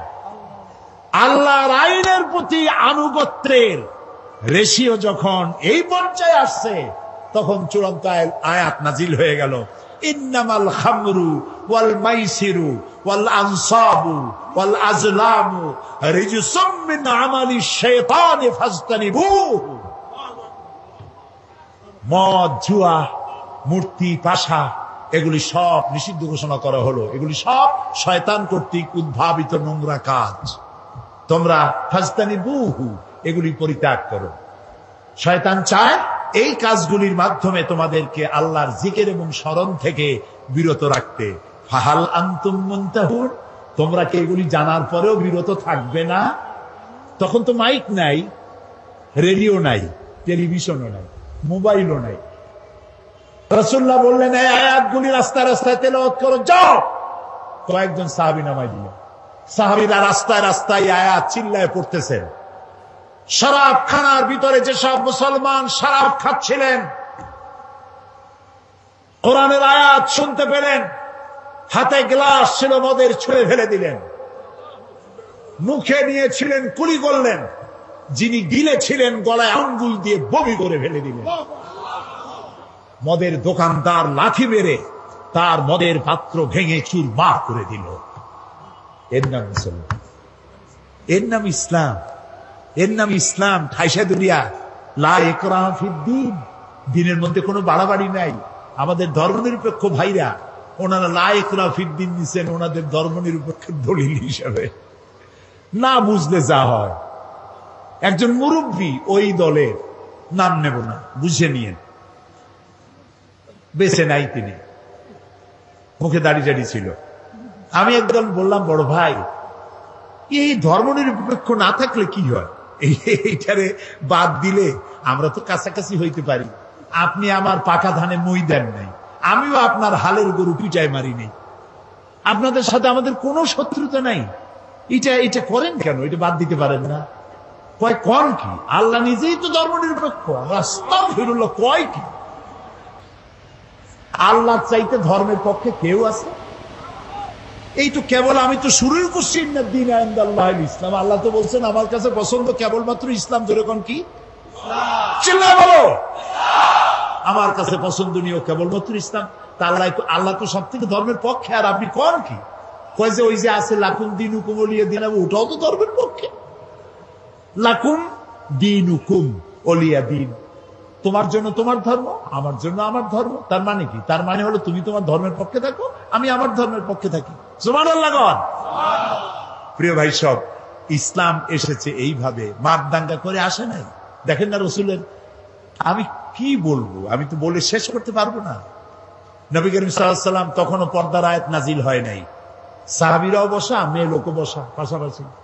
এক যুবক মহিলা, এক যুবক পুরুষ, একটা সুন্দরী যুবতী, চেহারা ভালো লাগছে, তার দিকে এরকম তাকায় আছে। রাসূলুল্লাহ কিচ্ছু বললেন না, শুধু হাত দিয়ে মাথাটা ধরিয়া যুবকের আরেক দিকে ঘুরাই দিলেন, মুখ দিয়া কিচ্ছু বললেন না। যুবক মেসেজ পেয়ে গেছে না? এটার নাম ইসলাম। মারামারি নয়, কলজায় কষ্ট দেওয়া নয়, বোমা মারা নয়, ঠ্যাঙ্গা মারা নয়। আল্লাহ তাআলা বলছেন, ফাবিমা রাহমাতিন মিনাল্লাহি লিনতা লাহুম ওয়ালাউ কুনতা ফাজ্জাল গালিযাল কলব লাম ফাদ্দু মিন হাওলিক। হে রাসূল, আপনার প্রতি আল্লাহর দয়া হলো এই, আপনার কলজাটারে আল্লাহ একদম নরম বানাই দিয়েছে। যেই কাছে আসে সিমেন্টের মতো লাগিয়ে যায়। যদি আপনার মেজাজ খারাপ হইতো, কলজাটা যদি শক্ত হইতো, কেউ কাছে আসতো না, সব দূরে সরে যেত। ইসলাম আসছে ভালোবাসা দিয়ে। সুবহানাল্লাহ। আপনারা বলতে পারেন, তাহলে যুদ্ধ হইল কেন? বদর, ওহদ, হুনাইন, ইয়ারমুক, তাবুক, খন্দক হইল কেন? প্রত্যেকটি যুদ্ধ ছিল ডিফেন্সিভ, আত্মরক্ষামূলক। রাসূলুল্লাহ নিজে যুদ্ধ শুরু করেছেন, এরকম একটি যুদ্ধের প্রমাণ কেউ দেখাতে পারবেন না। রাতের বেলায় কোন সাহাবীদের পাঠায় দেন নাই, এই গোত্রের লোকের আমার উপর ঈমান আনে না, আমার জ্বালাইছে, যাও আগুন জ্বালাইয়া পোড়ায় দাও। আছে এমন? সব থেকে রাসূলকে কে জ্বালাইছে বেশি? আব্দুল্লাহ বিন উবাই। এই আব্দুল্লাহ বিন উবাই রাসূলুল্লাহকে এত জ্বালাইলো, মরার সময় ছেলে পাঠাই দিল, রাসূলুল্লাহকে বলো আমার এই জন্য, আমি যা করছি আমার তো দোজখ ছাড়া উপায় নেই। তো রাসূলুল্লাহর একটা জামা যদি আমারে দিতেন, আর তিনি যদি আমার জানাজাটা পড়তেন। নবী করিম সাল্লাল্লাহু আলাইহি ওয়াসাল্লাম জামা দিয়ে দিলেন, জানাজা পড়তে রওনা হইছেন। হযরত ওমর রাদিয়াল্লাহু তাআলা আনহু বলছেন, ইয়া রাসূলুল্লাহ, ওর জানাজা পড়বেন আপনি? এত কষ্ট দিল আপনাকে, ইসলামকে এত জ্বালাইলো, তার জানাজা পড়বেন আপনি? আল্লাহ তাআলা আয়াত নাযিল করলেন, এদেরকে আমি ক্ষমা করব না। রাসূলুল্লাহ বললেন, আমি 70 বার মাফ চাইবো। আল্লাহ বললেন, 100 বারও যদি ক্ষমা চাওয়া হয় মাফ করা হবে না। আপনি যদি ক্ষমা চান অথবা ক্ষমা নাই চান, আমি তাকে ক্ষমা তো করবই না, আর কোনদিন এদের কবরের কাছে আপনি দাঁড়াবেন না। প্রিয় ভাই সব, মারদাঙ্গা করে ইসলাম আসে নাই। ইসলাম এসেছে পরিপূর্ণ মহব্বতের মধ্য দিয়ে, ভালোবাসার মধ্য দিয়ে ইসলাম পৃথিবীতে এসেছে। সুতরাং যারা বোমা মারতেছে, ওরা ইসলাম বোঝে নাই। ইসলাম মানেই তো শান্তি। ইসলাম মানে কি গন্ত? শান্তি। আসলাম তু, সারেন্ডার করলাম। আল্লাহ বললেন ইব্রাহিম আলাইহিস সালাম রে, আসলিম, সারেন্ডার করো। ইব্রাহিম আলাইহিস সালাম বললেন কি? আসলাম তু। আল্লাহ তাআলা বলেন ইব্রাহিম আসলিম। ইব্রাহিম আলাইহিস সালাম বললেন আসলামতু লিরাব্বিল আলামিন, সারেন্ডার হয়ে গেলাম, আত্মসমর্পিত হয়ে গেলাম। ইসলাম মানে শান্তি। আর আত্মসমর্পণ করে যারা, তারা হলো মুসলমান। আর আল্লাহর 99টি নামের মধ্যে একটি নাম হলো সালাম। সালাম মানে শান্তি। আমাদের সাথে একজনের আরেকজন যখন দেখা হয়, আমরা কি বলি? আসসালামু আলাইকুম। আর আপনি কি করবেন শুনলে? ওয়ালাইকুম আসসালাম। ভুলবেন না, কিন্তু ভুলবেন না, সালাম দিবেন গণ গণ। যার সাথে যার দেখা হয়, আসসালামু আলাইকুম। একটু পরে আবার দেখা হইলো, আসসালামু আলাইকুম। বাড়ি যায় বউরে দেবেন সালাম। বাড়ি যায় বউরে কি দিবেন? এই সালাম কিন্তু অনেকে দেয় না, মনে করে বউরে দেব সালাম, তাহলে আমার ইজ্জত থাকবে। রাসূলুল্লাহ দিতেন। ঘরের মধ্যে গিয়ে আপনি বলছেন আসসালামু আলাইকুম, তার অর্থ কি আপনি আপনার ঘরের মধ্যে আল্লাহর রহমত দিয়ে প্রবেশ করতেছেন। তবে আজকে স্ত্রী না বুঝে ফট করে সালাম দিয়েন না। হয়তো স্ত্রী ভয় পেয়ে যাবে যে কোনোদিন সালাম দেয় না, আজ যখন সালাম দিয়েছে খবর আছে। এই জন্য বুঝাই নিবেন সালাম দেওয়া সুন্নত। সালাম দেওয়া কি সুন্নত। তাহলে আমরা পরস্পর দেখা হইলে সালাম দেই। নামাজ পড়ে শেষে কি বলি? আসসালামু আলাইকুম ওয়া রাহমাতুল্লাহ। জীবনের শেষ নামাজ কোনটা? জানাজা। সেই জানাজায় আমরা কি বলি? শেষে গিয়ে আসসালামু আলাইকুম রহমতুল্লাহ। তারপরে মৃত্যুর পরবর্তী জীবনে যেখানে যাব, শেষ গন্তব্য যেটা আশা করি, সেটাও দারুস সালাম, ওয়াদখিলনাল জান্নাতা দারাকা দারুস সালাম। তো ইসলামের সব জায়গায় শান্তি। এই শান্তিপূর্ণ ইসলামে যারা বোমা মারে তারা ইসলামের শক্তি নয়, তারা ইসলামের দুশমন। আল্লাহ তাআলা বলেছেন, ওয়ালা তাসতাউ ফিল আরদি মুফসিদিন, তোমরা জমিনের উপরে সন্ত্রাসীদের কাতারভুক্ত হও না। ওয়ালা তুফসিদু ফিল আরদি বাদা ইসলাহিহা, শান্তি প্রতিষ্ঠার পরে বিপর্যয় সৃষ্টি করো না, সন্ত্রাসী তৎপরতা চালাইও না। প্রিয় ভাই সব, ঝালকাঠিতে 2 জন মারল বিচারপতি, আসামি ধরা পড়ল। পুলিশে জিজ্ঞেস করছে, মারলা কেন? বলছে মারবো না, ও তো আল্লাহর আইন কায়েম করে না। তুমি কি চাও? আমি আল্লাহর আইন কায়েম করতে চাই।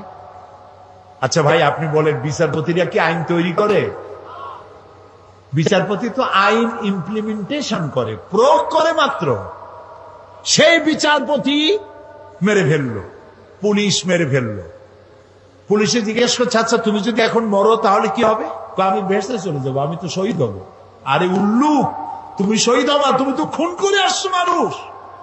এই যে চট্টগ্রাম আদালত পাড়ায় বোমা বিস্ফোরিত হলো, কথা কন না কেন? হয় নাই? আহারে, আমি টেলিভিশনে দেখলাম, একটা না 2টা পুলিশ বুঝি মরল। পুলিশটা মরার পর তার হাত পাও, তার গোশত গাছে গিয়ে উঠছে। এই পুলিশটা কি অপরাধ করেছিল? পুলিশ সারাটা দিন কষ্ট করে, পুলিশের রাত নাই, দিন নাই, শুক্রবার নাই, ঈদ নাই।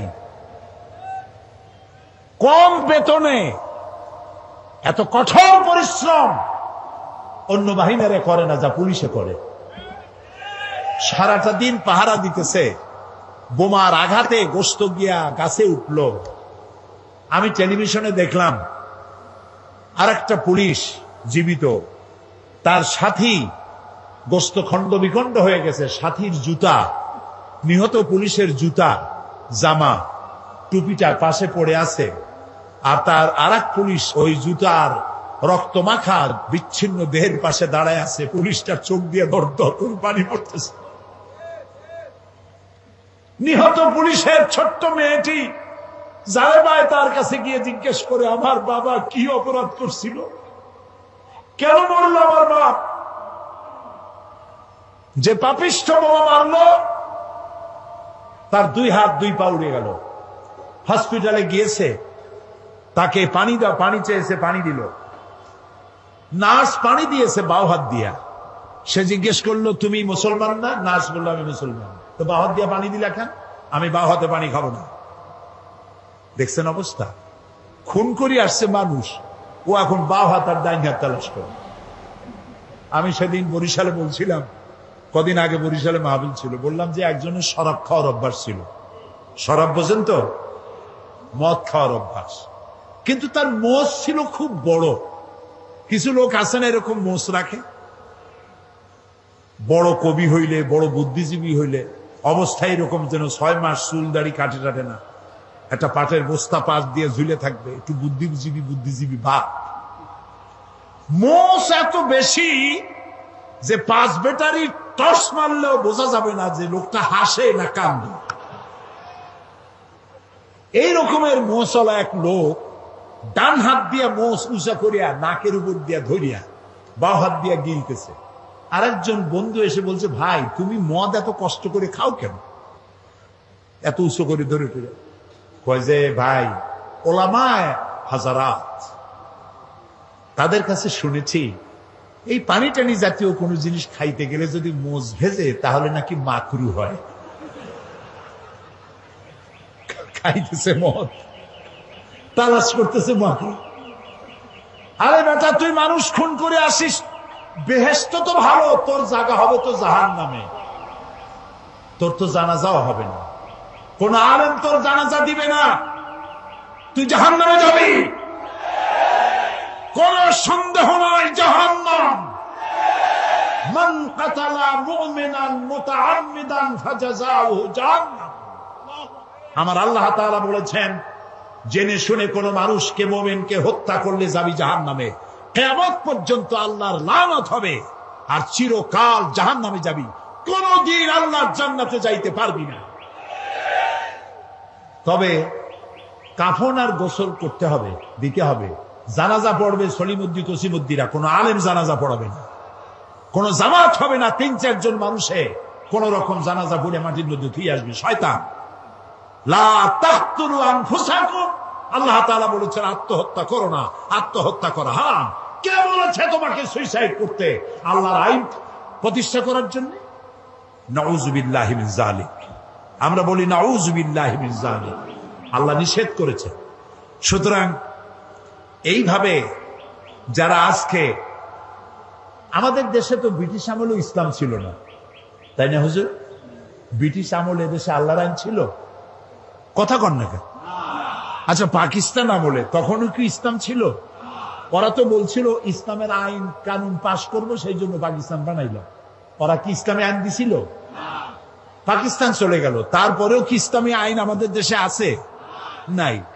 তো ব্রিটিশ আমলে ছিল না, পাকিস্তান আমলে ছিল না, এখনো নাই। এই সরকারের 4 বছর যাইতে না যাইতে আল্লাহর আইন প্রতিষ্ঠার এই জজবা উঠলো কেন? তোমরা কারা? তোমাদের তো আমরা চিনি না। এই যে জেএমবি, মূল 2 শয়তান এখনো ধরা পড়ে নাই। আল্লাহর কাছে কোরআন সামনে রেখে দোয়া করি, আল্লাহ এই মূল 2 শয়তান এবং এদেরকে যারা বুদ্ধি দিয়েছে, এদেরকে যারা টাকা দিয়েছে, এদেরকে যারা পরামর্শ দিয়েছে, গোটা জাতির সামনে এদেরকে উলঙ্গ করে দাও।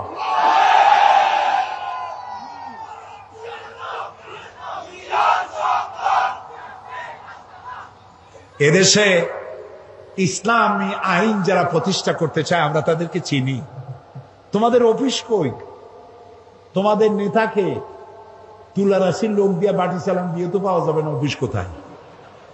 আল্লাহর আইন যারা চায় দেশে, আমরা সেই দলগুলির চিনি, তাদের নেতাদেরকে চিনি।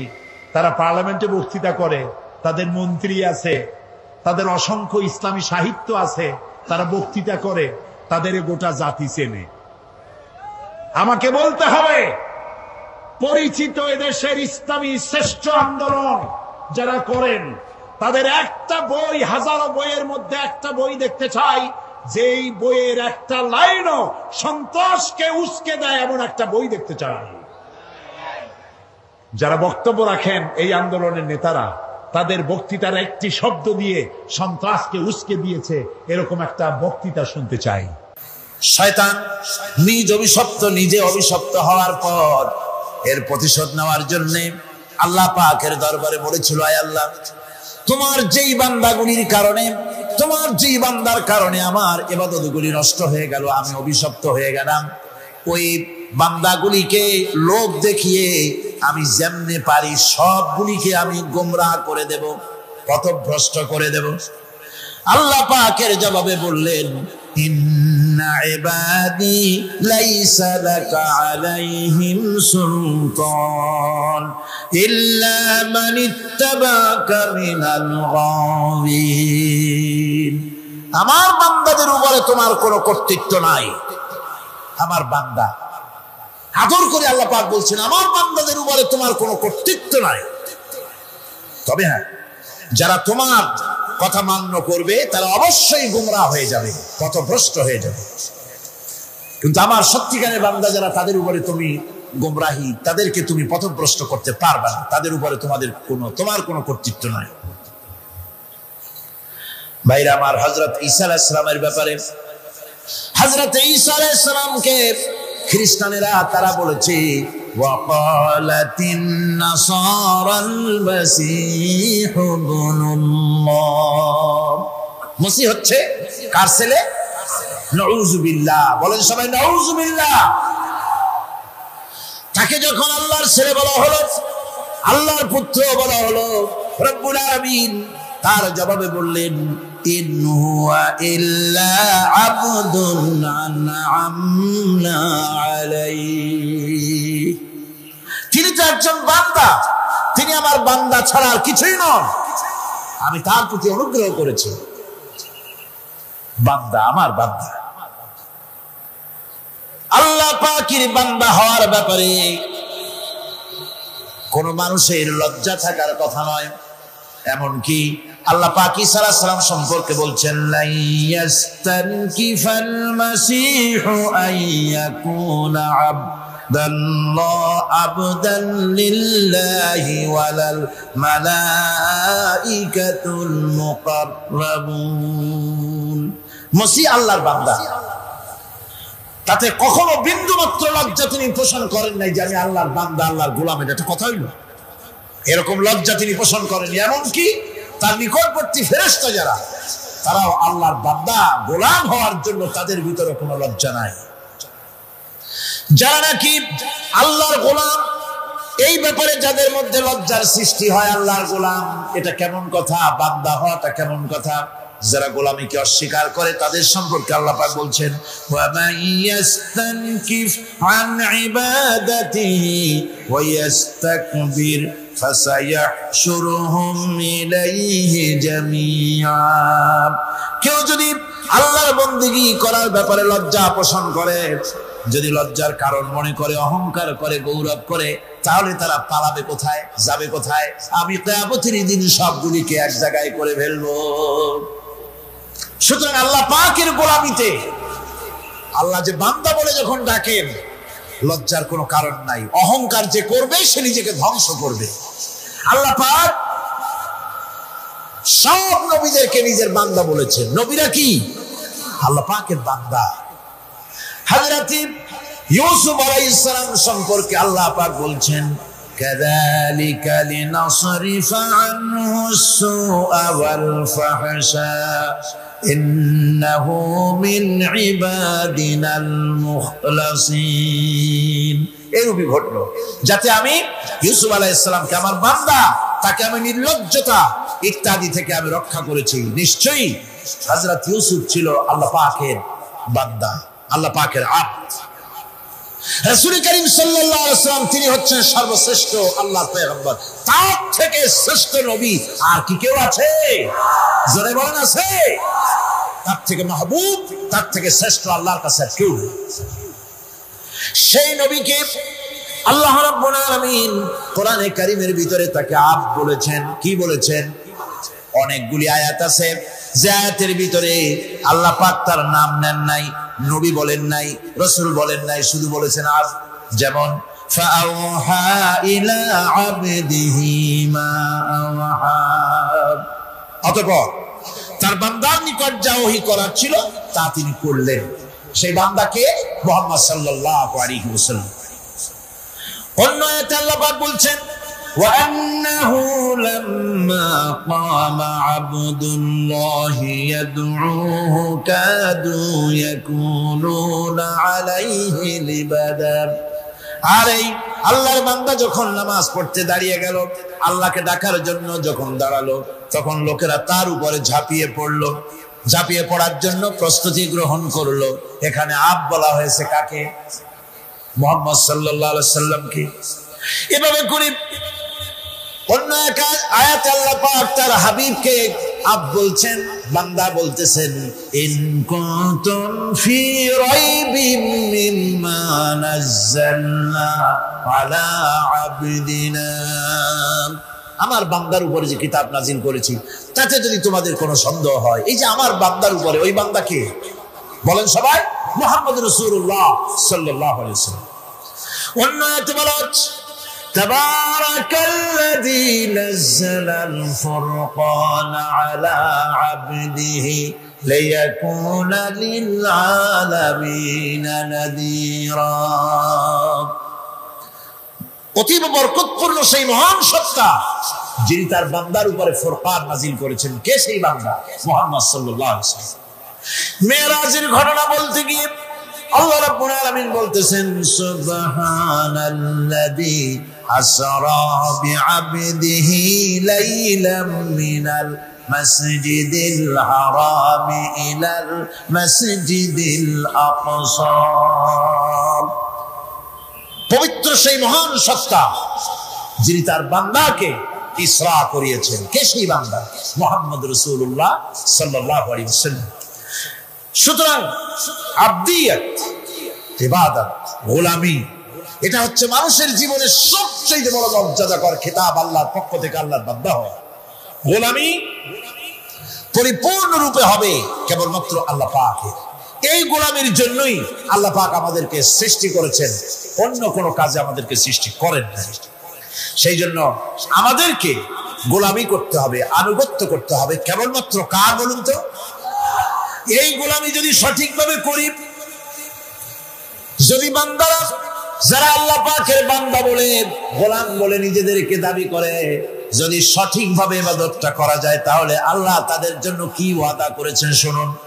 দুনিয়ায় তাদেরকে আল্লাহ পুরস্কার দেবেন, আখিরাতেও দিবেন। এটা বন্ধ করেন। দুনিয়া এবং আখিরাতে আল্লাহ পুরস্কার দেবেন। সে পুরস্কারটা কি? দুনিয়ার পুরস্কারটা আগে শোনেন। আল্লাহ পাক বলেন, যারা আমার ইবাদত করবে তাদের ব্যাপারে আমার ওয়াদা শোনো। ওয়াদাল্লাহুল্লাযীনা আমানু ওয়া আমিলুস সালিহাতি লায়াস্তাখলিফান্নাহুম ফিল আরদি কামাস্তাখলাফাল্লাযীনা মিন ক্বাবলিহিম। তোমাদের মধ্যে যারা ঈমান এনেছে এবং সৎ কাজ করেছে, আল্লাহ রাব্বুল আলামিন তাদের ব্যাপারে আল্লাহর ওয়াদা হচ্ছে, আল্লাহর প্রতিজ্ঞা হচ্ছে, আল্লাহ ওয়াদা করতেছেন তাদেরকে জমিনের উপরে প্রতিষ্ঠিত করবেন। যেমন করে তোমাদের পূর্বপুরুষদেরকে প্রতিষ্ঠিত করা হয়েছিল, ওইভাবে তোমাদেরকে প্রতিষ্ঠিত করা হবে। সুবহানাল্লাহ। প্রতিষ্ঠিত করা হবে মানে রাষ্ট্র ক্ষমতা দেওয়া হবে। কি দেওয়া হবে? যদি গোলাম হও। যদি কি হও? গোলাম। আল্লাহ পাক বলছেন শুধু তাই নয়, আমি আমার দিনকে যারা প্রতিষ্ঠা করবে, আমার গোলামেরা যদি, আমার বান্দারা সঠিকভাবে যদি আমার গোলামি করে, মানানে আমলে সালেহ করে, নেক কাজ করে, আমি তাদেরকে রাষ্ট্র প্রতিষ্ঠার সুযোগ করে দেব। আর তাদের জন্য ভীতির পরিবর্তে, সন্ত্রাসের পরিবর্তে শান্তি কায়েম করে দেব। সুবহানাল্লাহ। وَلَيُمَكِّنَنَّ لَهُمْ دِينَهُمُ الَّذِي ارْتَضَىٰ لَهُمْ وَلَيُبَدِّلَنَّهُمْ مِنْ خَوْفِهِمْ أَمْنًا। তাদের দিনকে তারা নিজেদের জন্য যা পছন্দ করেছে, অবশ্যই তিনি তা কায়েম করে দিবেন এবং সন্ত্রাস আর ভীতির পরিবর্তে আল্লাহ নিরাপত্তা দান করবেন। যেরকম সুবহানাল্লাহ। সন্ত্রাস বন্ধ হবে, চুরি, ডাকাতি, জেনা, ব্যভিচার সব বন্ধ হয়ে যাবে। তোমরা ক্ষমতায় থাকবে, তোমরা ডমিনেটেড হবে না, তোমরা ডমিনেট করবে। গোটা পৃথিবীকে শাসন করবে, শাসিত তোমরা হবে না। আর ভীতির পরিবর্তে নিরাপত্তা তোমরা লাভ করবে। কি করলে? ইয়াবুদুনানি লা ইউশরিকুনা বি শাইআ। সুতরাং তারা যেন আমার ইবাদত করে এবং আমার সঙ্গে যেন কাউকে শরীক না করে। আল্লাহ বলছেন, তোমরা যদি আমার সাথে শরীক না করো, ইবাদতের মধ্যে কাউকে যদি শরীক স্থাপন না করো, আর যদি তোমরা আমার ইবাদতটা সলিডভাবে আমার জন্যই করো, তাহলে রাষ্ট্র ক্ষমতা তোমাদের হাতে আসবে, সন্ত্রাস নির্মূল হবে, শান্তি প্রতিষ্ঠিত হবে। এই হচ্ছে দুনিয়ার পুরস্কার। এটা কিসের পুরস্কার? আর আখিরাতের পুরস্কারের কথা বলা হচ্ছে। وَمَن يُطِعِ اللَّهَ وَرَسُولَهُ وَيَخْشَ اللَّهَ وَيَتَّقِهِ فَأُولَئِكَ هُمُ الْفَائِزُونَ। যে ব্যক্তি আল্লাহ এবং রাসূলের আনুগত্য করেছে, আল্লাহকে ভয় করে চলেছে, তার গজব থেকে বেঁচে রয়েছে, সেই হচ্ছে সফল কাম। সফল কাম মানে কি? কিয়ামতের দিন আল্লাহ পাক তাদেরকে জান্নাত দান করবেন। আল্লাহ পাক তাদেরকে কিয়ামতে কি দিবেন? জান্নাত দিবেন, চিরস্থায়ী শান্তির জায়গা, সেই জান্নাত লাভ করতে হবে। আল্লাহ রাব্বুল আলামিন তার হাবিব সম্পর্কে বলেন, তাবারাকাল্লাযী নাযালাল ফুরকানা আলা আবদিহি লিয়াকুনা লিল আলামিন নাযীরা অতীব বরকতশালী সে আল্লাহ রাব্বুল আলামিন, যিনি তার বান্দার উপরে ফুরকান অবতীর্ণ করেছেন যাতে করে তিনি তার কওমের কাছে দাওয়াত পৌঁছান। এ কথা বলা হয় নাই লিয়াকুনা লিল আলামিনা নাযীরা, বিশ্ববাসীর কাছে যেন তিনি দাওয়াত পৌঁছাতে পারেন, আল্লাহর সম্পর্কে, জাহান্নাম সম্পর্কে ভীতি প্রদর্শন করাতে পারেন, জান্নাতের সুসংবাদ দিতে পারেন, হেদায়েতের দাওয়াত পৌঁছে দিতে পারেন। এই জন্য আমি রাসূলকে পাঠাইছি তামাম বিশ্বের সমস্ত মানুষের জন্য। সুবহানাল্লাহি ওয়া বিহামদিহি, তিনি সকলের জন্য। তার সম্মান আর মর্যাদা আল্লাহ রাব্বুল আলামিন এমন ভাবে পেশ করলেন, তার মর্যাদা এত বেশি, নবীর মর্যাদা এত বেশি, মুহাম্মদ সাল্লাল্লাহু আলাইহি ওয়াসাল্লাম যদি উম্মতের কোন ব্যাপারে যদি বলেন হ্যাঁ, অমনি উম্মতের জন্য তা হালাল হয়ে যায়। সুবহানাল্লাহ। কি আছে এমন যে তার মুখের কথাই কোন পরামর্শের ধার ধারে না? মুখের কথাটা কি? আইন। রাসূল যদি বলেন হ্যাঁ, উম্মতের জন্য কি হয়? হালাল। রাসূল বলছেন না, উম্মতের জন্য কি হয়ে গেল? হারাম হয়ে গেল। সুবহানাল্লাহ। এটা হচ্ছে আল্লাহ তার রাসূলকে লেজিসলেটিভ পাওয়ার, আইন তৈরি করার অধিকার আল্লাহ তার হাবিবকে দিয়েছেন। রাসূল ছিলেন শারে', শরীয়ত প্রণেতা। হালাল হারামের সীমারেখা কোরআনে যা আছে এটুকুনি শেষ নয়। হালাল হারামের সীমারেখা রাসূল পাককে প্রদান করার জন্য, নির্ধারণ করার জন্য আল্লাহ পাক তাকে পারমিশন দিয়েছেন, পাওয়ার দিয়েছেন। ওয়ামা আতাকুমুর রাসূল ফাখুযুহু ওয়ামা নাহাকুম আনহু ফান্তাহু। এই আয়াত দিয়ে প্রমাণিত হয় রাসূল তোমাদের জন্য যা দেন তা গ্রহণ করো, যা নিষেধ করেন তার থেকে বিরত থাকো, ফিরে থাকো। রাসূল পাক সাল্লাল্লাহু আলাইহি ওয়াসাল্লামের ইজ্জত সম্মান এভাবে আল্লাহ দান করলেন। হ্যাঁ বললে হালাল হয়ে যায়, না বললে হারাম হয়ে যায়। রাসূলের মর্যাদা এত বেশি, তিনি যদি পথ চলেন, পা উঁচু করলে আরশ আজিম পর্যন্ত চলে যান। তিনি যদি আল্লাহর দরবারে মুনাজাত করেন, মুনাজাত করতে দেরি আছে, কবুল হতে দেরি নাই।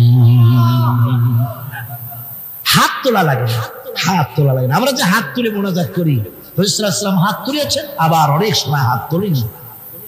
কোন সময় হাত, হাদিস শরীফে এসেছে এভাবে হাত উঁচু করেছেন আকাশের দিকে। হাদিস শরীফে এসেছে বগলের সাদা চামড়া দেখা গিয়েছে, এভাবে আল্লাহর কাছে দুহাত তুলে, দুহাত প্রসারিত করে আল্লাহর কাছে কামনা করেছেন। এমন সত্তা, মনে এরাদা করতে দেরি, কবুল হতে দেরি নেই। হাদিস শরীফে এসেছে হযরত আবু হুরায়রা রাদিয়াল্লাহু তাআলা আনহু একবার রাসূল করিম সাল্লাল্লাহু আলাইহি ওয়াসাল্লামের দরবারে কাঁদতেছিলেন। হুজুর জিজ্ঞেস করলেন, আবু হুরায়রা তুমি কাঁদো কেন? হুজুর হযরত আবু হুরায়রা বলেন, হুজুর আমার মা আমাকে মেরেছে, আমি সেই জন্য কাঁদতেছি। হুজুর বলেন, মা তোমাকে মারলো কেন? কোনো বেয়াদবি করেছো নাকি? তিনি বললেন, না কোনো বেয়াদবি করি নাই, তবে মারলো কেন? হযরত আবু হুরায়রা বলেন, হুজুর আমার মা হচ্ছেন মুশরিকা, আমার মা কাফির। আমি অনেক রাত হয়েছিল বাড়ি ফিরতে, আমার মা জিজ্ঞেস করলো এত রাত কোথায় ছিলি? আমি বললাম, মা তামাম পৃথিবী যে কদম মোবারক চুমতে পারলে নিজেকে ধন্য মনে করে, আমি সেই রাসূলের দরবারে ছিলাম, আসতে দেরি হয়ে গেছে। ইয়া রাসূলুল্লাহ, আপনার নাম শোনা মাত্র আমার মায়ের গায়ে আগুন জ্বলে গেল। সহ্য করতে না পেরে আমাকে মায়ের আরম্ভ করে দিল। বলল, আবু হুরায়রা হয় আমার বাড়ি ছাড়বি, না হয় মুহাম্মদ সাল্লাল্লাহু আলাইহি ওয়াসাল্লামের ঘর ছাড়বি, কোনটা করবি কর। আমি বললাম, মা তোমার গায়ে যত শক্তি আছে সমস্ত শক্তি দিয়ে তুমি আমাকে প্রহার করো, আমি তামাম তোমার বাড়িটা সুদ্ধা তামাম দুনিয়া ছেড়ে দিতে পারি, কিন্তু রাসূল পাক সাল্লাল্লাহু আলাইহি ওয়াসাল্লামের কদম মোবারক ছাড়তে পারি না। ভাইরা আমার, হযরতে আবু হুরায়রা কাঁদতেছেন। আল্লাহর নবী বলেন, তুমি কাঁদো কেন? তোমার মা তোমাকে মেরেছেন, আমি এখানে কি করব? এখানে তো আমি কোনো দখল আন্দাজ করতে পারি না, আমি কি করতে পারি? এখানে ইন্টারফেয়ার তো আমি করতে পারি না, মা তোমারে মেরেছে। হযরত আবু হুরায়রা বলেন, ইয়া রাসূলুল্লাহ, মায়ের বিরুদ্ধে কোনো নালিশ করার জন্য আপনার কাছে আমি আসি নাই, বলে কেন এসেছো? হযরত আবু হুরায়রা বলেন, হুজুর এসেছি এই জন্য, আমি জানি আপনি যদি আল্লাহর দরবারে কোনো ব্যাপারে দোয়া করেন আল্লাহ রাব্বুল আলামিন তা মঞ্জুর করে নেন। আপনি মেহেরবানি করে আমার মায়ের হেদায়েতের জন্য আল্লাহর কাছে দোয়া করুন। হুজুর সাল্লাল্লাহু আলাইহি ওয়াসাল্লাম দুই হাত উঁচু করলেন, বললেন আল্লাহুম্মা ইহদি উম্মা আবি হুরায়রা, আয় আল্লাহ আবু হুরায়রার মাকে তুমি হেদায়েত নসিব করে দাও। এই দোয়া রাসূল করতেছেন, হুজুরকে দোয়ার মধ্যে ফেলে রেখে আবু হুরায়রা দৌড় আরম্ভ করেছে বাড়ির দিকে। পেছন থেকে কয়েকজন সাহাবী তারা দৌড়ে গেল। আবু হুরায়রা দৌড়ায় কেন? এত ভদ্র মানুষ, কোন সময় কারো সাথে রাগারাগি করে না, দৌড়ায় কেন? নিশ্চয়ই কোনো বিপদ বুঝি হয়ে গিয়েছে, পিছন থেকে জামা টেনে ধরেছে। কি হয়েছে, দৌড়াও কেন? হযরত আবু হুরায়রা বলেন, আমার জামা ছেড়ে দাও, আমাকে দৌড়াতে দাও। আমি দৌড়াইয়া বাড়ি পৌঁছে গিয়ে দেখতে চাই আমি আগে দৌড়ে বাড়িতে গেলাম না নবীজির দোয়া আমার আগে আমার বাড়ি পৌঁছে গেল। কোনটা হলো আমি সেটা দেখতে চাই। হযরত আবু হুরায়রা দৌড়াতে দৌড়াতে ঘরের কাছে গিয়ে নক করেছে। ভিতর থেকে আওয়াজ এলো, কে? কিছুক্ষণ পর মা আমার বেরোলেন, মাথার চুল দিয়া পানি পড়তেছে, বুড়া মানুষ। মা আমার কাছে এসে বলল, বাবা তোমাকে মারার পর আমি বড় অনুতপ্ত হয়েছি, মনে মনে অনুশোচনা করেছি, আরে আমার ছেলে তো কোনো খারাপ জায়গায় যায় নাই, কোনো খারাপ মানুষের কাছে যায় নাই, মারলাম কেন? বড় অনুতপ্ত হয়ে গেছি আমি। এই অনুশোচনা করে আমি এইমাত্র গোসল করেছি, আমাকে নিয়ে চলো তুমি বিশ্ব নবী রাসূলুল্লাহর দরবারে। আমার ভাইরা, রাসূল পাক সাল্লাল্লাহু আলাইহি ওয়াসাল্লাম আল্লাহর নবী এমন এক মহান সত্তা ছিলেন যে তিনি দোয়া আল্লাহর দরবারে হাত উঁচু করতে দেরি আছে, কিন্তু দোয়া কবুল হতে দেরি নাই। হিজরত করে মদিনায় এসেছেন, নামাজ পড়তে দিল চায়, কাবা শরীফের দিকে ফিরে যদি নামাজ পড়তে পারতাম দিলটা বড় ভালো লাগতো, কিন্তু হাত উঁচু করে মোনাজাত করতেছেন না, আল্লাহর কাছে বলতেছেন না যে আল্লাহ তুমি আমার কিবলাটা বাইতুল মুকাদ্দাস থেকে ফিরাইয়া মক্কা শরীফে বাইতুল্লাহর দিকে ফিরিয়ে দাও। মুখেও বলতেছেন না, মনেও না, শুধু আকাশের দিকে বারবার তাকাচ্ছেন, মুনাজাত করেন নাই। মনে মনে আশা পোষণ করতেছেন যদি এমন একটা ওহী নাজিল হয়ে যেত। আল্লাহ রাব্বুল আলামিন সঙ্গে সঙ্গে রাসূল জোহরের নামাজ পড়তেছিলেন, 2 রাকাত পড়া হয়ে গেছে, এমন সময় ওহী নাজিল হয়ে গেল, قد نرى تقلب وجهك في السماء। ও নবী, আমি দেখতে পেয়েছি বারবার আপনি আকাশের দিকে তাকাচ্ছেন। সুবহানাল্লাহ, আমি দেখতে পেয়েছি। فَلَنُوَلِّيَنَّكَ قِبْلَةً طَاهِرَةً فَوَلِّ وَجْهَكَ شَطْرَ الْمَسْجِدِ الْحَرَامِ। আর দেরি নাই, আপনার মনের আশা পুরো হয়ে গেছে, এক্ষুনি আপনার কিবলা পরিবর্তন করুন। হুজুর 2 রাকাত পড়েছিলেন বাইতুল মাকদাসের দিকে ফিরে, বাকি 2 রাকাত তিনি মক্কা শরীফের কাবা শরীফের দিকে ফিরলেন। আজও পর্যন্ত সেই মসজিদ আছে, সাক্ষ্য দিচ্ছে নবীর কথা কিভাবে মঞ্জুর হয়। মসজিদে কিবলাতাইন মদিনা মুনাওয়ারায় সেই মসজিদ আজ আছে। ভাইরা আমার, রাসূল পাক সাল্লাল্লাহু আলাইহি ওয়াসাল্লাম এত বড় মর্যাদা সম্পন্ন ব্যক্তিত্ব, মহান ব্যক্তিত্বের উম্মতের মধ্যে আল্লাহ আমাদের শামিল করেছেন। শুকরিয়া স্বরূপ আমরা পড়ি আলহামদুলিল্লাহ। জোরে সোরে পড়েন আলহামদুলিল্লাহ। আমার ভাইরা, মর্যাদা এত বেশি আল্লাহ রাসূলকে আল্লাহ রাব্বুল আলামিন দান করেছেন। এই পৃথিবীতে কোন মানুষের সঙ্গে যদি আপনি বেয়াদবি করেন, তিনি আপনার বাপ হোক, তিনি আপনার মা হন, অথবা আপনার উস্তাদ হন, অথবা আপনার পীর হন, যে কেউ হোক না কেন, কারো সঙ্গে যদি কোনো বেয়াদবি হয়ে যায় তো শুধু একটা বেয়াদবি ছাড়া আর কিছুই না। কিন্তু নবীজির সঙ্গে যদি কেউ বেয়াদবি করে সেটা শুধু বেয়াদবি থাকে না, কুফরি হয়ে যায়। কি হয়ে যায়? কুফরি হয়ে যায়। রাসূলুল্লাহকে কেউ তাওহীন করলে, অসম্মান করলে, সমালোচনা করলে কাফের হয়ে যায়। যেমন কি হয়ে যায়? কত বড় মর্যাদা! রাসূল পাক সাল্লাল্লাহু আলাইহি ওয়াসাল্লাম তার সামনে সাহাবায়ে কেরাম বসা, হুজুর কথা বলছেন, সাহাবায়ে কেরাম তারাও কথা বলছেন। কথা বলতে বলতে এক পর্যায়ে সাহাবীদের গলার আওয়াজ বড় হয়ে গেছে, হুজুরের গলার আওয়াজ শোনা যায় না, সাহাবীদের গলার আওয়াজটা বড় হয়ে গেল। আল্লাহ রাব্বুল আলামিন এতটুকু বরদাস্ত করলেন, আমার নবীর গলার আওয়াজের চাইতে তোমাদের আওয়াজ বড় হলো কেন? সঙ্গে সঙ্গে ওহী নাযিল হয়ে গেল।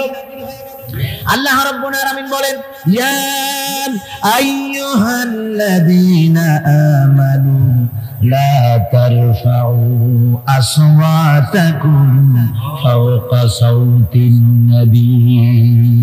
ও বিশ্বাসীরা, খবরদার, তোমরা যারা ঈমান এনেছো শোনো, তোমাদের গলার আওয়াজ যেন আমার নবীর গলার আওয়াজের চাইতে বড় না হয়ে যায়।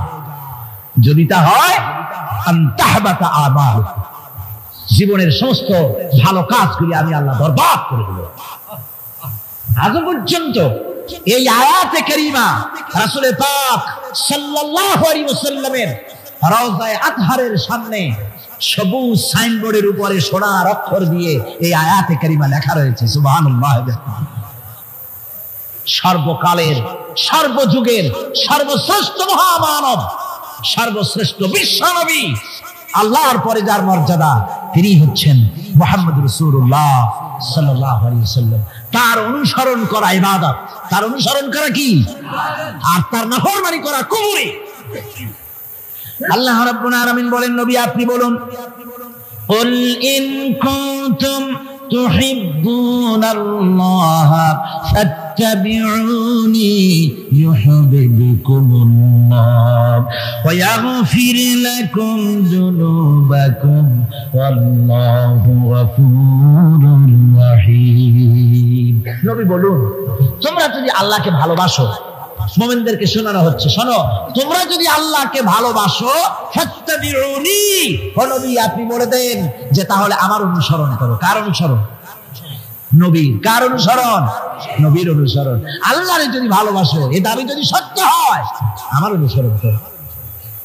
আর আমার অনুসরণ যদি করো, আল্লাহ পাক বলেন, নবী শুনায় দেন, আপনার অনুসরণ যারা করবে আল্লাহ তাদেরকে ভালোবাসবেন। আর শুধুই ভালোবাসবেন না, তামাম জিন্দেগির সকল গুনাহ খাতা রব্বুল আলামিন মাফ করে দিবেন। জীবনের সব গুনাহ মাফ হয়ে যাবে যদি হুজুরের অনুসরণ করা যায়। বিশ্বকবি, কবি সম্রাট আল্লামা ইকবাল রাহমাতুল্লাহ আলাইহি বলেছেন, কি মুহাম্মদ সে वफा तूने तो हम तेरे हैं, ये जहां चीज ही क्या लोहो कलम तेरे। মুহাম্মদ সাল্লাল্লাহু আলাইহি ওয়াসাল্লামের সঙ্গে মুহাব্বত জুড়ে দাও। আকাশ আর জমিন তো দূরের কথা, লোহ কলম পর্যন্ত আমি আল্লাহ তোমার জন্য করে দেব। তুমি মুহাম্মদের হয়ে যাও সাল্লাল্লাহু আলাইহি ওয়াসাল্লাম, তার অনুসরণ করো, তার অনুকরণ করো জীবনের সব ক্ষেত্রে। ভাইরা আমার, তিনি হচ্ছেন আদর্শ। ভালো করে শুনুন, এই পৃথিবীতে কোন পীর সাহেব, কোন খাজা বাবা, কোন মাওলানা সাহেব, তার অন্ধ অনুকরণ করা যাবে না। যাবে চোখ বুঝে, চোখ বুঝে, বিনা প্রশ্নে, বিনা তর্কে যার অনুসরণ করতে হবে তিনি হচ্ছেন মুহাম্মদ রাসূলুল্লাহ সাল্লাল্লাহু আলাইহি ওয়াসাল্লাম। বিনা প্রশ্নে।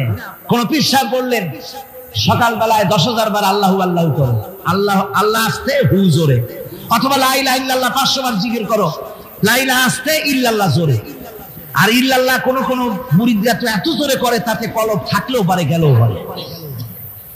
আপনি ওই পীর সাহেবের কথা মতো এই জিকির করবেন, আপনাকে দেখতে হবে রাসূল পাক সাল্লাল্লাহু আলাইহি ওয়াসাল্লাম এইরকম জিকির করেছেন কিনা। ঠিক কিনা বলেন? সাহাবায়ে কেরাম রিদওয়ানুল্লাহ তাআলা আলাইহিম আজমাইন তারা এরকম জিকির করেছেন কিনা। যদি রাসূল এরকম জিকির করে থাকেন, সাহাবায়ে কেরাম এরকম জিকির করে থাকেন, অবশ্যই সেই জিকির আমরা করব। ঠিক কিনা? অন্ধভাবে কাউকে গ্রহণ করব না। কেউ পাগড়ি বাঁধলো, পেছনটা 6 হাত লম্বা রাখলো, আমার পীর সাহেব, সেই জন্য আমি বুঝি আরো 6 হাতের জায়গায় বরকতের জন্য 12 হাত একেবারে লম্বা করে টানতে টানতে আসবে রাস্তার উপর, এরকম করবো না। জামাটা কেমন হবে, মোষটা কেমনে কাটবো, দাড়িটা কিভাবে রাখবো, টুপিটা কিভাবে লাগাবো, খানা কিভাবে খাবো, তারপরে কিভাবে কি করব আর না করব, সবটার মাপদণ্ড হচ্ছেন কে? উসওয়ায়ে হাসানা। লাকাদ কানা লাকুম ফি রাসূলিল্লাহি উসওয়াতুন হাসানা। গ্রহণযোগ্য একমাত্র মহত্তম আদর্শ হচ্ছে তোমাদের রাসূল। তাকে দিয়ে গ্রহণ করতে হবে। পায়ের নখটা কেমনে কাটবে, মাথার চুলটা কেমনে কাটবে, আদর্শ হচ্ছে মুহাম্মদ রাসূলুল্লাহ সাল্লাল্লাহু আলাইহি ওয়াসাল্লাম। ওই রাসূলের অনুসরণ অনুকরণ করে কোন পীর সাহেব, কোন মাওলানা সাহেব যদি বলে, তাহলে তাকে অনুসরণ করা যাবে। তবে মিলাই দেখতে হবে যে কথা ঠিক আছে কিনা, উনি যা বলছেন, উনি যা করছেন ওইটা ঠিক আছে কিনা। তাহলে তা না হলে ধোকায় পড়ে যেতে হবে। কি যে করতে হবে? ধোকায় পড়ে যেতে হবে। আজকাল তো নানান রকম বাইর হয়েছে, বুঝলেন না? নামের আগে সৃষ্টি লাগায় দেয়। ওই যে ঢাকার কাছে এক জায়গায় একটা সদরুদ্দি সৃষ্টি হইল, তারপরে তাকে উঠায় দেওয়ার জন্য কত সংগ্রাম হলো, কত মানুষ মরলো। আপনার পত্রিকা পড়েন নাই? সে বলেছে রোজা না রাখলে চলবে, ইফতার আসরের সময় করলে হবে, আর রোজার দিন দুপুরের সময় চিড়ে চিড়ে খাইলে অসুবিধা নেই, বুঝলেন?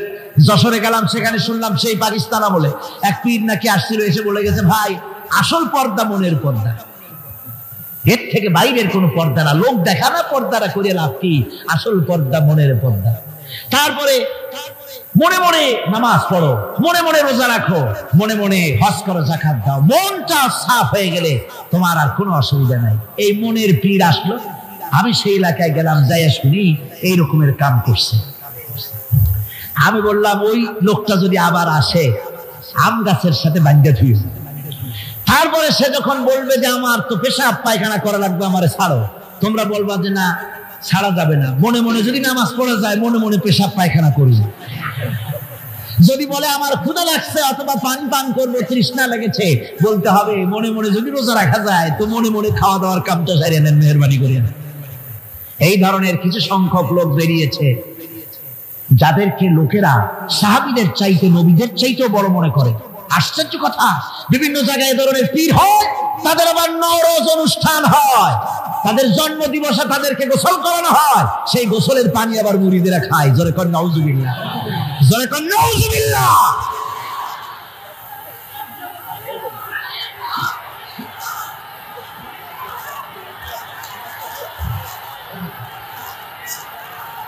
আমার ভাইরা, পীর সাহেবের গোসল করা পানির ভিতরে মুসলমানদের জন্য কোনো বরকত নাই। আছে কোনো বরকত? প্রশ্নই ওঠে না। তার শরীরের কত জায়গা ধুইয়া পানি পড়তেছে, আর সেইটা মুরিদরা খায়। লজ্জা নাই, শরম নাই, ঘৃণা পর্যন্ত নাই। খুলনার এক এলাকা আছে এক পীর সাহেব, তার মুরিদরা তার পায়ের বুড়ো আঙ্গুল চষে, চুষতে চুষতে প্রায় ঘা বানায় ফেলেছে। তা আমি মুরিদদের জিজ্ঞেস করলাম যে তোমরা এরকম পাঁচ আঙ্গুল চষো কেন? কয় যে হুজুরের মারেফত পায়ের আঙ্গুল দিয়ে পেটের মধ্যে ঢুকবে, সেই জন্য। কি ধরনের খোরাফাত, কি বিদআত! রাসূল পাক সাল্লাল্লাহু আলাইহি ওয়াসাল্লাম যা করেন নাই, সাহাবায়ে কেরাম যা করেন নাই, সেগুলি চালু হয়ে গেছে সমাজে। এর থেকে বাঁচতে হবে, আপনাকে মনে রাখতে হবে, কলিজার মধ্যে ঈমান রাখতে হবে। কোন পীর সাহেব, কোন মাওলানা সাহেব ফু দিয়া আমার ভাগ্য ভালো বানায় দেবে অথবা আমাকে ভাগ্য নষ্ট করে দিবে, আমি আল্লাহর কসম তো বিশ্বাস করি না। আমার ভাগ্য,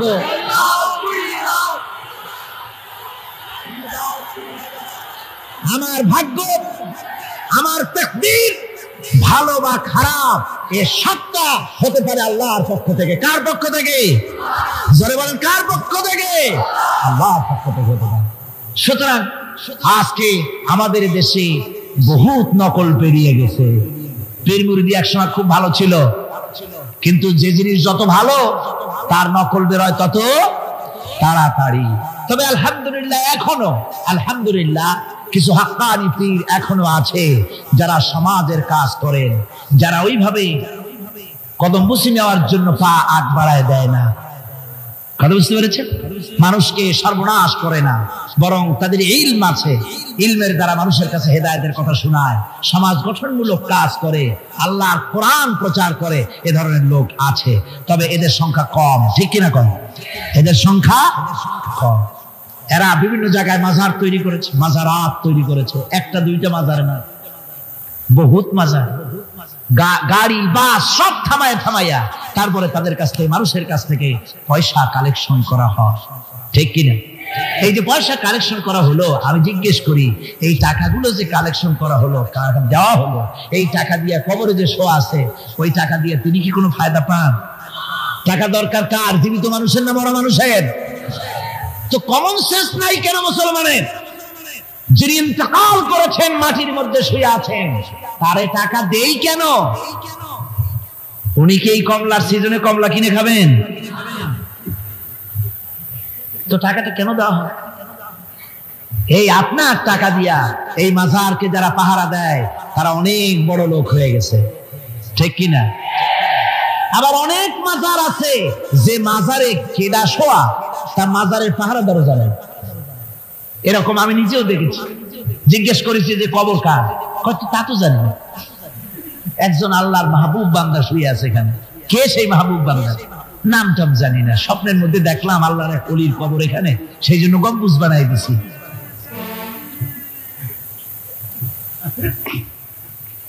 একটা রিসালার মধ্যে দেখেছি, একটা রিসালার মধ্যে লেখা হয়েছে যে একজন পীর সাহেবের এক মুরিদ ছিল। তো পীর সাহেবের বাড়িতে এক মাজার আছে, সেই মাজারকে কেন্দ্র করে প্রতি বছর ওরস হয়। মুরিদ সে গরিব মানুষ, ব্যবসা বাণিজ্য করে খায়। তারপরে তার একটা গাধা ছিল, সে গাধার উপরে সওয়ার হয়ে বাজার ঘাট করতো, মালপত্র আনা নেওয়া করে ওই দিয়ে তার জীবিকা নির্বাহ। একদিন তার গাধাটা মারা গেল। সে রিসালার মধ্যে লেখা হয়েছে যে লোকটা তখন গাধা মরেছে, এর আর কিচ্ছু নাই, জমি জমাও নাই, খাবে কি করে? খুব দুঃখ পেল মনে। আর এই গাধা যদি মরে ফুলে পড়ে থাকে তাহলে দুর্গন্ধ হবে। সেই জন্য রাস্তার পাশে ঝুপড়ি, তার একটা বাড়ি, ওই বাড়ির পাশেই রাস্তার পাশেই একটা কবর খুঁড়িয়া তার মধ্যে গাধারে শোয়াই দিয়া দাফন টাফন করিয়া কবরের পাশে বসে আর দুশ্চিন্তা করতেছে যে আমি এরপরে বাঁচবো কি করে, খাবো, ঘুমায়, মানে চোখ বুঝে বুঝে কাঁদতেছে। এমন সময় ওইটা ছিল বাজারে যাওয়ার রাস্তা, লোকজন বাজারের দিকে যাচ্ছে। যাওয়ার সময় চিন্তা করলো যে এখানে তো কোনোদিন মাজার দেখিনি, এখানে একটা লোক কাঁদতেছে মাজারের কাছে বসে, না জানি কোনো অলি আল্লাহর কবর হবে বোধ। এরপরে লোকেরা বাজার থেকে ফেরার সময় দেখে যে হ্যাঁ ওই সেই লোকটা এখনো কাঁদতেছে। তখন যার কাছে যা ছিল, কেউ 2টা পান খেয়ে গেল, কেউ একটা বেগুন, কেউ 2টা চিংড়ি মাছ, কেউ 2টা টাকা, কেউ একটু মরিচ, এইভাবে তরি তরকারি চাউল যার কাছে যা ছিল কিছু কিছু দিয়ে গেছে। কিছুক্ষণ পর সন্ধ্যার দিকে লোকটা মনে করলো আর কতক্ষণ কান্দি, এখন বাড়ি যাই।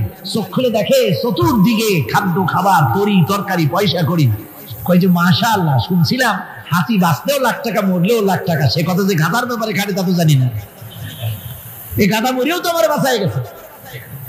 এখন ওই কবরের উপরে, গাধার কবরের উপরে চাদর টাদর চড়াই চড়াই দিয়া ওইখানে জুজ্জাক করে বসছে। বছর খানিক চলে গেল, লোকেরা পয়সা করি দেওয়া শুরু করলো। এরপরে সেখানে সে ইট পাটকেল জোগাড় করলো, একটা বিল্ডিং তৈরি করলো, সামনে সাইনবোর্ড লাগাই দিল হযরত গেদা শাহ রহমাতুল্লাহ আলাইহির মাজার। মানুষ প্রতি বছর ওরসে এখানে জমা হচ্ছে, টাকার অভাব নাই। এখন এই লোক যার মুরিদ, সেই পীর সাহেবের কাছে অন্যরা এসে কয় হুজুর আপনার মাজারের আর বরকত কি, আপনার মুরিদের মাজারের কাছে মানুষ ভরা, টাকার অভাব নাই। পীর সাহেব কৌতূহল হলো যে ও আবার একটা মাজার পাইল কি। তারপরে একদিন ওই মুরিদকে ডেকে বললো, বাবা সত্যি কথাটা আমারে কও, এই মাজার কার? মুরিদ কয় যে হুজুর আপনি আমার ওস্তাদ, আপনার কাছেই সব শিখছি, কিন্তু এই কথা কাউকে বলবেন না। বল না, বল না কি হয়েছে, মাজারটা কার? বললো যে হুজুর যে গাধাটা নিয়ে ব্যবসা করতাম, ওই গাধাটা মরে গেল, তারে কবরে দিয়েছি, এরপরে পরে এই ঘটনা হয়েছে। পীর সাহেব কয় আমি আরো চিন্তা করছিলাম যে না জানি কোনো সত্যি কোনো পীর সাহেবের মাজার, অসুবিধা হয় নাই, তোমার ওখানে যেটার কবর ওইটার মায়ের কবর হলো আমার বাড়িতে। মানে ওই বাচ্চা গাধাটা পীর সাহেব দিয়েছিল তাহলে। আমার ভাইরা আপনারা আশ্চর্য হবেন, বাংলাদেশে এরকম বহুত মাজার আছে, সে মাজারের কোনো ঠিকানা নাই, কার মাজার তারও কোনো খোঁজ খবর নাই। মানুষকে শোষণ করে টাকা পয়সা লুণ্ঠন করা হতেছে। মাজার একটা হলে তার উপরে চাদর দেওয়া লাগবে, আগরবাতি দিতে হবে, মোমবাতি দিতে হবে, গোলাপ পানি ছিটাতে হবে। কোথায় পেয়েছেন? কোন হাদিসে পেয়েছেন? মাজারে যদি চাদর দিতে হতো, রাসূল পাক সাল্লাল্লাহু আলাইহি ওয়াসাল্লামের কবরের উপরে লোকেরা সুতার চাদর দিত না, নিজের কলিজা বাইর করে কলিজা দিয়ে চাদর বিছায় দিত হুজুরের মাজারের উপরে। জান্নাতুল বাকিতে গিয়ে দেখুন, জান্নাতুল বাকিতে শহাদায়ে উহুদ আছে, সেখানে সাহাবায়ে কিরাম আছে, আজওয়াজে মুতাহহারাত আছে, বানাতে রাসূল, ইবনে রাসূল, আহলে বাইত সেখানে শুয়ে আছেন। হযরত ওসমান রাদিয়াল্লাহু তাআলা আনহুর মতো লোক সেখানে ঘুমিয়ে আছেন। রাইসুল মুফাসসিরিন হযরত ইবনে মাসউদ রাদিয়াল্লাহু তাআলা আনহু সেখানে ঘুমিয়ে আছেন। হযরত ইবনে আব্বাসের উনি ওখানে, ওনার কবর হচ্ছে গিয়ে তায়েফে। এই ধরনের ইতিহাসের মধ্যে এসেছে জান্নাতুল বাকির মধ্যে কমসে কম 10,000 সাহাবায়ে কেরামদের মাজার আছে। সুবহানাল্লাহ। যায় দেখেন তো জান্নাতুল বাকিতে একটা চাদর আছে নাকি? যারা হজ করতে গেছেন কোন চাদর দেখেছেন? আগরবাতি আছে, মোমবাতি আছে, গোলাপ পানি আছে। সুতরাং এই বিদআত থেকে বাঁচতে হবে মুসলমানদেরকে। মুসলমানদের সাথে সম্পর্ক মসজিদে, মুসলমানদের সাথে সম্পর্ক কিসের? অবশ্যই মাজারের সাথে সম্পর্ক নয়। মাজারের সাথে সম্পর্ক শুধু এতটুকু, আল্লাহর ওলিদের মাজারকে ঘেরাও দিয়ে সুন্দর করে রাখুন, যাতে করে অপবিত্র না হয়। লোকেরা কেউ যদি আসে জিয়ারত করার সুযোগ পায়, শিরক বিদআত থেকে মুক্ত হয়ে এতটুকু করা যেতে পারে। কিন্তু বিশাল আকারের গম্বুজ করে লাইট জ্বালাতে হবে, আগরবাতি মোমবাতি দিতে হবে, এটা সম্পূর্ণ বিদআত। এক শ্রেণীর লোকেরা এগুলি করে ব্যবসা করতেছে। সেই জন্য বলছি যে আমাদেরকে ইত্তেবা করতে হবে রাসূলের। কার ইত্তেবা করতে হবে? যারা রাসূল করেন নাই, যা সাহাবায়ে কেরাম করেন নাই, তা আমরা করতে পারি না। এই জন্য আমার মুসলমান ভাইয়েরা, আল্লাহর প্রতি ঈমান, রাসূলের প্রতি ঈমান। ঈমানের অর্থ হলো আল্লাহর নবীর যে কথাগুলি তিনি বলে গিয়েছেন তার ওসওয়াকে ধরে রাখা, রাসূলের আদর্শ দিয়ে পায়ের নখকাটা থেকে শুরু করে মাথার চুল পর্যন্ত গ্রহণ করতে হবে। নবী মুহাম্মদ রাসূলুল্লাহ সাল্লাল্লাহু আলাইহি ওয়াসাল্লামের তিনি যেভাবে যা করেছেন তার উল্টা পাল্টা একটাও করা যাবে না, সব করতে হবে কার কথা মতো? রাসূল পাক সাল্লাল্লাহু আলাইহি ওয়াসাল্লামের কথা মতো। রাসূলের প্রতি ঈমান এর অর্থ হলো তিনি হচ্ছেন আইনদাতা। তিনি আইন ও বিধান দিয়েছেন আল্লাহর পক্ষ থেকে। আইন ও বিধান কার পক্ষ থেকে দিয়েছেন? আল্লাহর পক্ষ থেকে। তিনি যে বিচার করেছেন সেই বিচারক হিসাবে তাকে গ্রহণ করতে হবে। তিনি যে বিধান দিয়েছেন সেটাই মানতে হবে। তিনি শাসক ছিলেন, তিনি রাষ্ট্রপতি ছিলেন, তিনি সব ছিলেন, সকলের জন্য তিনি আদর্শ। তিনি যুবকের আদর্শ, তিনি নানার আদর্শ, তিনি স্বামীর আদর্শ, তিনি পিতার আদর্শ, তিনি রাষ্ট্রপতির আদর্শ, তিনি সেনাপতির আদর্শ, তিনি শ্রমিকের আদর্শ, তিনি সকলেরই আদর্শ। ঠিক কিনা কর? সকলের আদর্শ। রাসূলের ফয়সালা প্রত্যেকটি উম্মতকে মানতে হবে। একবার একজন মুসলমান আর একজন ইহুদি রাসূলের কাছে গিয়ে উপস্থিত হলেন।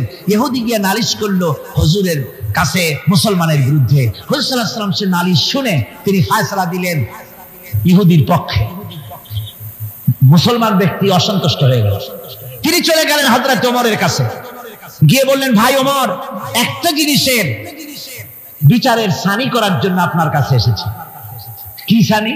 বলে যে মুহাম্মদ সাল্লাল্লাহু আলাইহি ওয়াসাল্লামের কাছে গিয়েছিলাম, তিনি এই বিচারটা করলেন, আমি মুসলমান, নামাজ পড়ি, চাঁদা দিই, জিহাদে যাই, আর আমার পক্ষে রায় না দিয়ে রায় দিলেন তিনি ইহুদির পক্ষে। আপনি মেহেরবানি করে বিচারের সানিটা করে দেন। হযরত ওমর বলছেন, অবশ্যই আমি সানি করব, বসো। হযরত ওমর ঘরে চলে গেলেন। ঘরের ভিতর থেকে একটা তরবারি নিয়ে এলেন।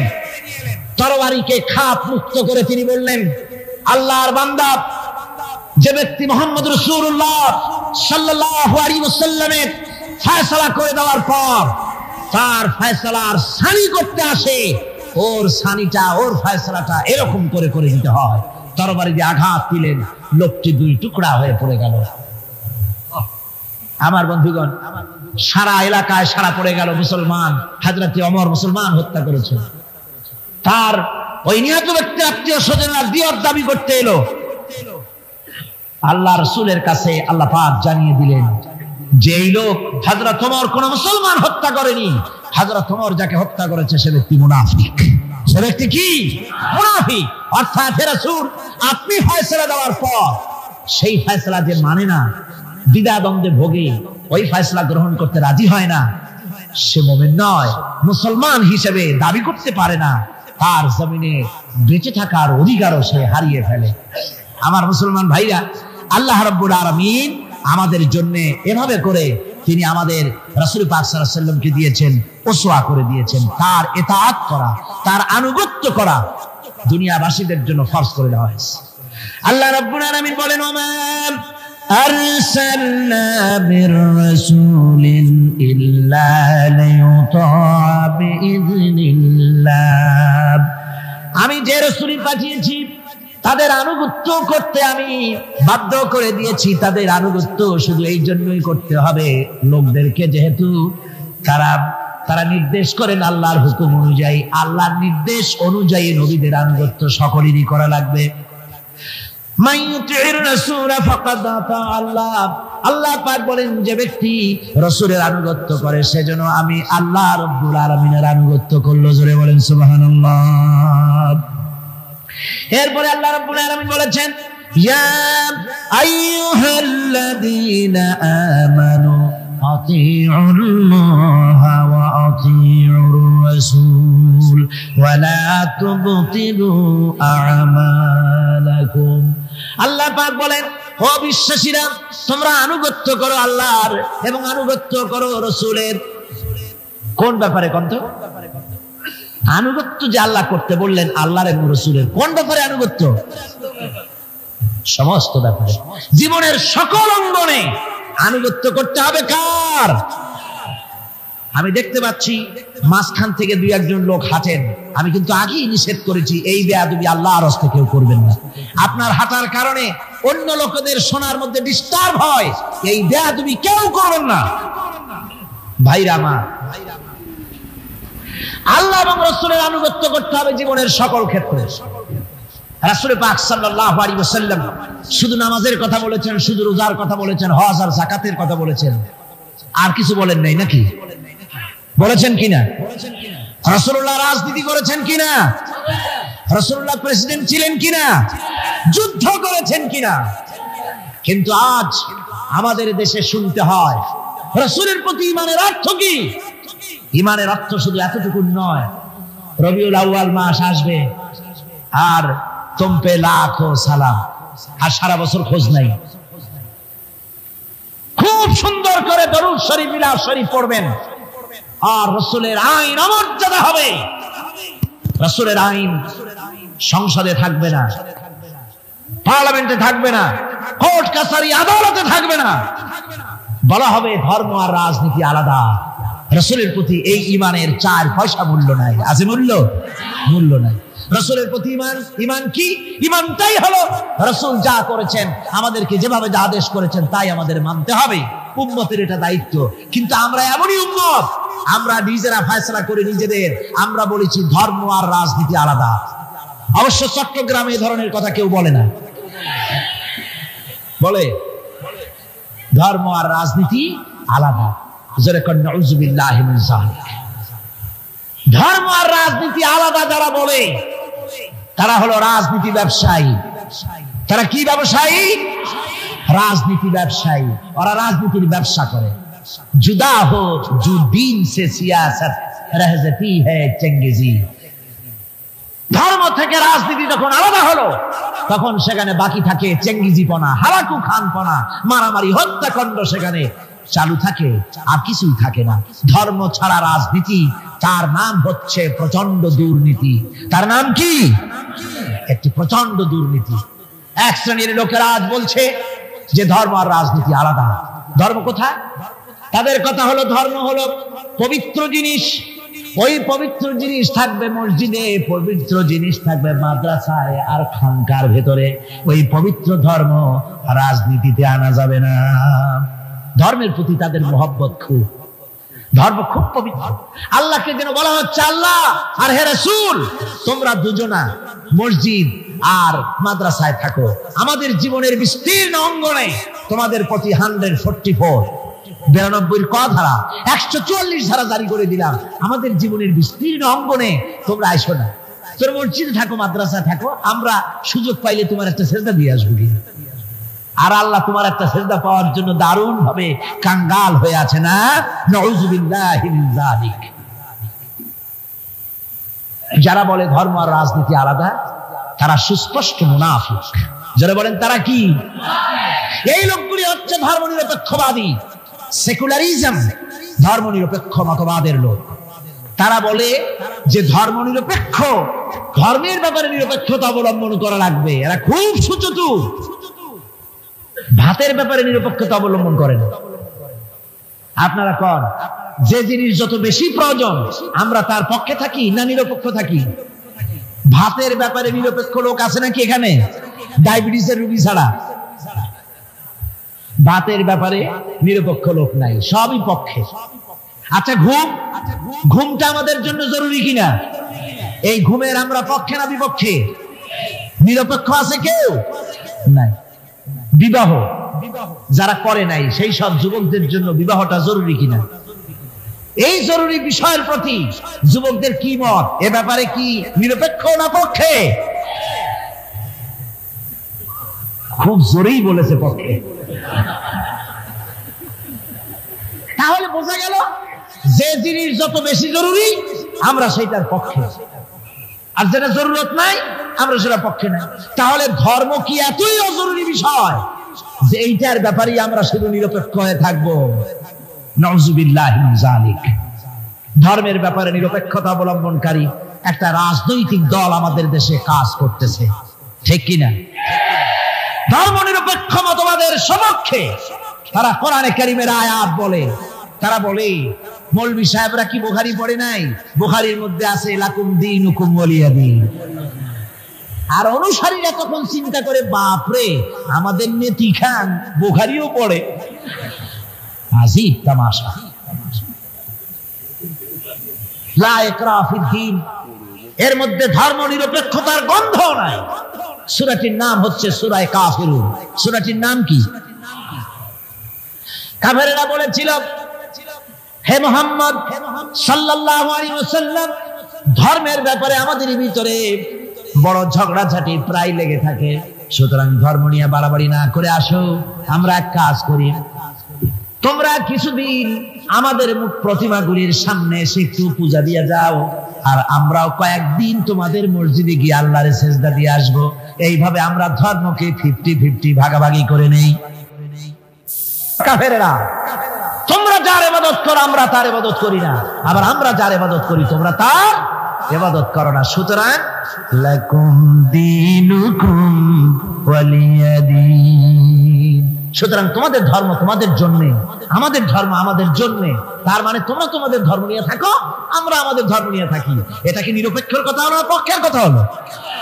ওই বেওকুফরা তারা মানুষকে বিভ্রান্ত করতে চায়, কোরআনে কারীমের আয়াতকে নাজায়েজ তরিকায় তারা ব্যবহার করে।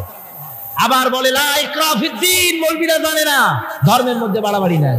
কত বড় মুফাসসির একজন, ধর্মের মধ্যে বাড়াবাড়ি নাই। লা ইকরাহা ফিদ্দীন, ধর্মে বাড়াবাড়ি এটা কিসের কথা? এ কথাটা হচ্ছে মুসলমানদেরকে বলা হচ্ছে, অমুসলিমদেরকে বাধ্যতামূলক ভাবে ভয় দেখিয়ে, প্রলোভন দেখিয়ে, ত্রাস সৃষ্টি করে কোন ক্রমে তাদেরকে মুসলমান বানানো যাবে না। ইচ্ছে করে যদি কেউ আসে ইসলামের সৌন্দর্য মুগ্ধ হয়ে মুস্তাকিল কাম, তাকে গ্রহণ করো। বাড়াবাড়ি করা যাবে না, ভয় দেখানো যাবে না, লোভ দেখানো যাবে না। এটা হলো লা ইকরাহা ফিদ্দীন। আর এই বেওকুফরা এই আয়াতকেও নিয়েছে তাদের ধর্ম নিরপেক্ষতার ক্ষেত্রে। আমি জিজ্ঞেস করতে চাই,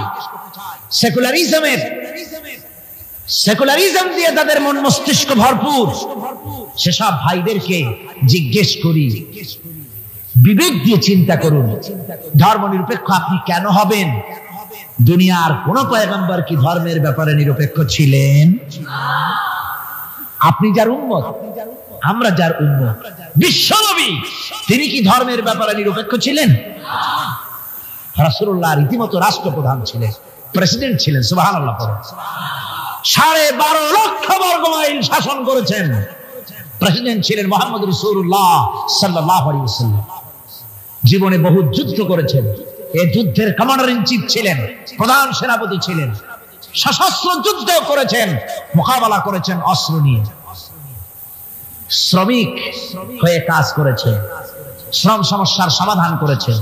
মসজিদে নববী ছিল এই রাজনীতির প্রাণ কেন্দ্র। মসজিদে নববী কি ছিল? রাজনীতির প্রাণ কেন্দ্র। রাসূলুল্লাহ এখানে বসেই রোম, শাম, পারস্য বিজয়ের পরিকল্পনা করতেন।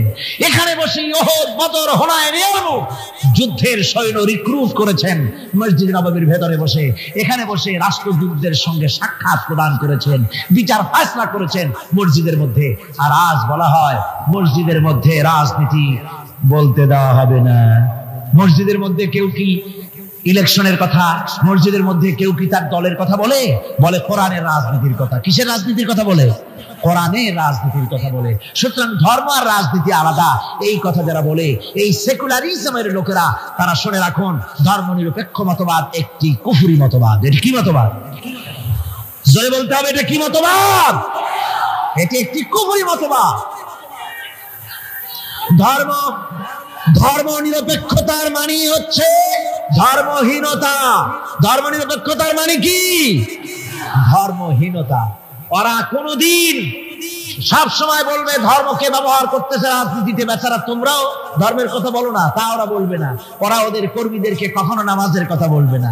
যদি বলে তা বলে এই জন্য, তোমরা নামাজ পড়ো মসজিদে যাইয়া দেখো কেউ রাজনীতির কথা বলে নাকি। নামাজ পড়ার জন্য নয়, রাজনীতি কেউ করে নাকি তা দেখার জন্য, গোয়েন্দাগিরি করার জন্য। হায় রে কপাল পোড়ার দল। আমার দেশে এই ভণ্ডামি ছিল না। ধর্ম নিরপেক্ষ মতবাদ একটা ভণ্ডামি। জোরে বলেন এটা কি? আমার দেশে এটা ছিল না। এই ভণ্ডামিমূলক ধর্ম নিরপেক্ষতার রাজনীতি বাংলাদেশে ছিল না।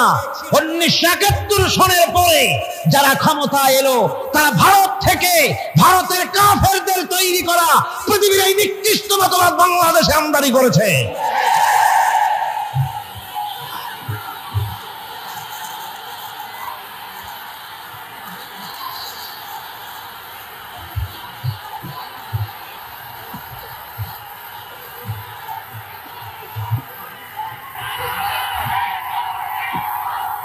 আমার মুসলমান ভাইয়েরা,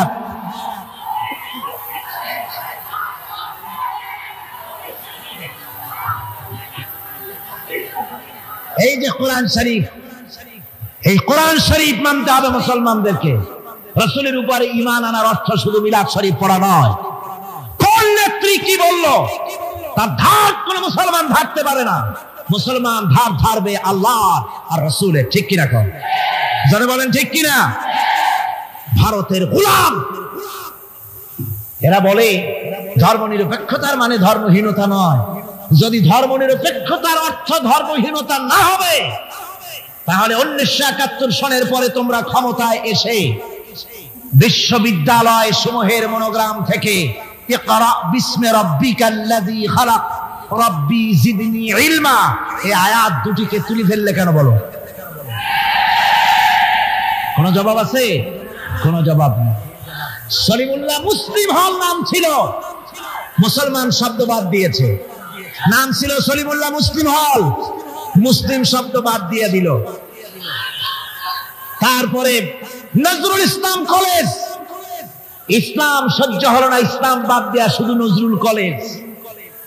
ওদের যে দল, সেই দলটার নামের মধ্যেও একটা মুসলিম শব্দ ছিল। জি, ওদের দলটার নামের মধ্যে মুসলিম শব্দ ছিল, ছিল না? সেই শব্দটুকুনো তারা বরদাস্ত করে নাই। আমি ওদের দলের নাম নিতে চাই না, আপনারাই বুঝুন ওদের দলের নামের মধ্যে মুসলিম শব্দ ছিল কিনা। হিন্দুদের পাঁচ চাচা গোলাম, এই দলটি তাদের নাম থেকে মুসলিম শব্দকে বের করে দিয়েছে। এদের কাছে ইসলাম আর মুসলমান সব চাইতে সহ্যের বাইরে। তাই যখন ভারতে শত শত মসজিদ ভাঙে উগ্রপন্থী হিন্দুরা, তখন ভারতের ওই গোলাম দলটি শনি রাখরা ঘুরে বেড়ায়।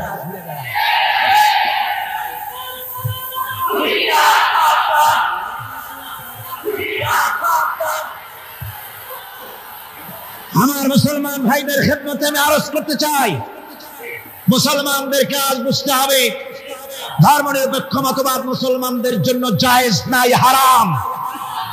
দুনিয়ার সব আলেম একমত, এই ফতোয়ার উল্টা কেউ ফতোয়া দিতে পারবে না। দুনিয়ার সব মুফাসসিরিন, মুহাদ্দিসিন, উলামায়ে কেরাম, মুফতি সব একমত, ধর্ম নিরপেক্ষ মতবাদ কুফরি মতবাদ। কি মতবাদ? জোরে বলেন কি মতবাদ? কোন মুসলমানের সন্তান যাকে মুসলমানের জন্ম দিয়েছে ধর্ম নিরপেক্ষবাদের আন্দোলন করতে পারে না, হারাম, হারাম।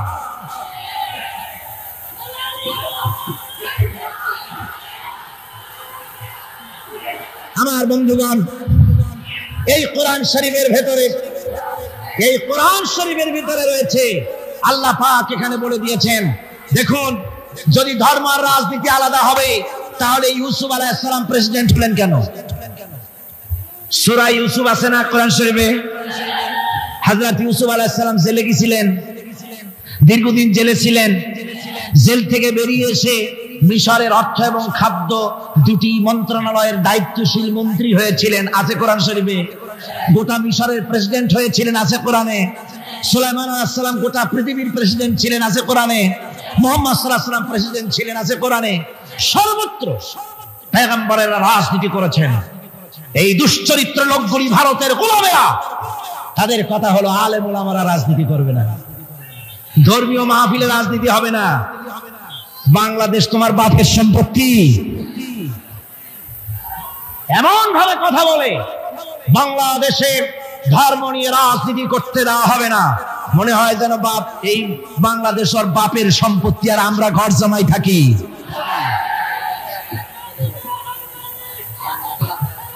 সুতরাং কোরআনের রাসূলের প্রতি ঈমানের অর্থ হলো রাসূলুল্লাহ যে ধরনের রাষ্ট্র কায়েম করেছেন মদিনায়, ওই রকম রাষ্ট্র কায়েমের শপথ নিতে হবে, এর নাম রাসূলের প্রতি ঈমান, ঠিক কিনা?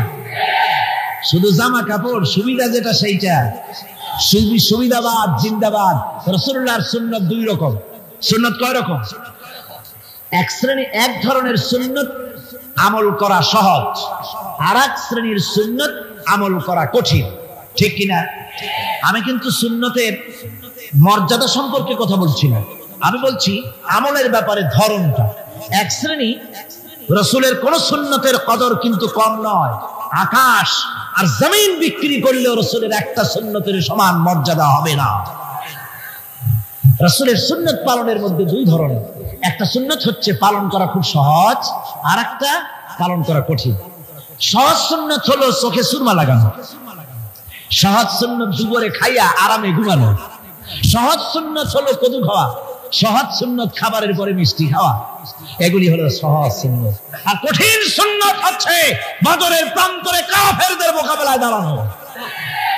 কঠিন সুন্নত হচ্ছে উহুদের ময়দানে দান মোবারক শহীদ করার সুন্নত। কঠিন সুন্নত হচ্ছে বাতিলের বিরুদ্ধে মানুষের তৈরি করা মতবাদকে উৎখাত করে আল্লাহর জমিনে আল্লাহর দ্বীন কায়েম করার সুন্নত। আমি আজ এই বিশাল জনতাকে জিজ্ঞাসা করতে চাই, আপনারা রাসূলের সহজ সুন্নত আমরা যেভাবে পালন করব, কঠিন সুন্নতটাও পালন করতে রাজি আছেন? তাহলে বাংলাদেশের বুকে ধর্ম নিরপেক্ষতার মুখে লাথি মেরে কোরআনের রাজ কায়েম করতে রাজি আছেন? দুহাত উঁচু করে দেখান। আলহামদুলিল্লাহ, আলহামদুলিল্লাহ।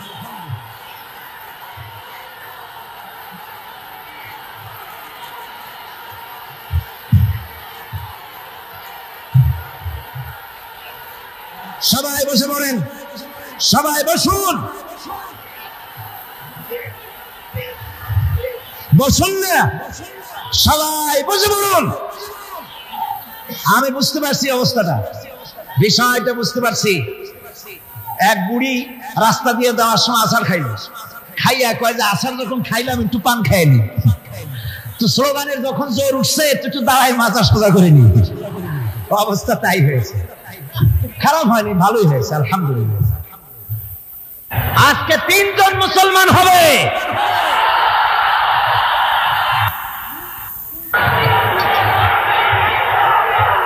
আমার ভাইরা, আলহামদুলিল্লাহ, কোরআনে কারীমের বরকতে প্রতি বছর এই মাহফিলে আলহামদুলিল্লাহ বহুত অমুসলিমরা ইসলামের সুশীতল ছায়ায় আশ্রয় গ্রহণ করেন। সকলে বলেন আলহামদুলিল্লাহ, সবাই বলেন আলহামদুলিল্লাহ।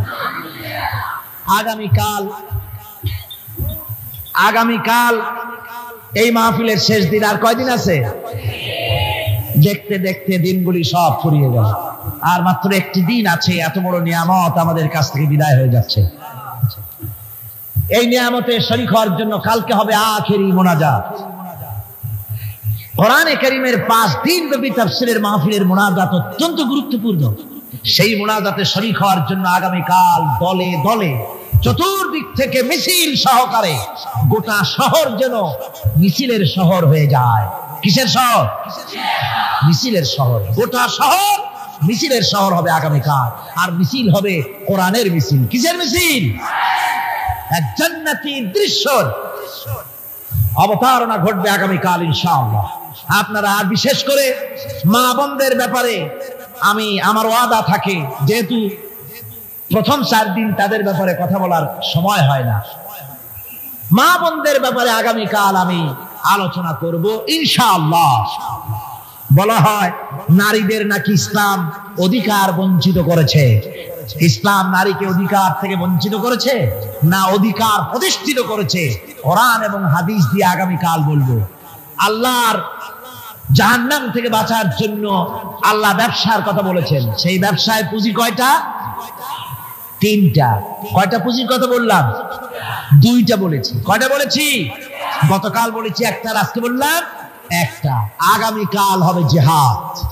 আগামীকাল কি আলোচনা হবে? জিহাদ ফি সাবিলিল্লাহ।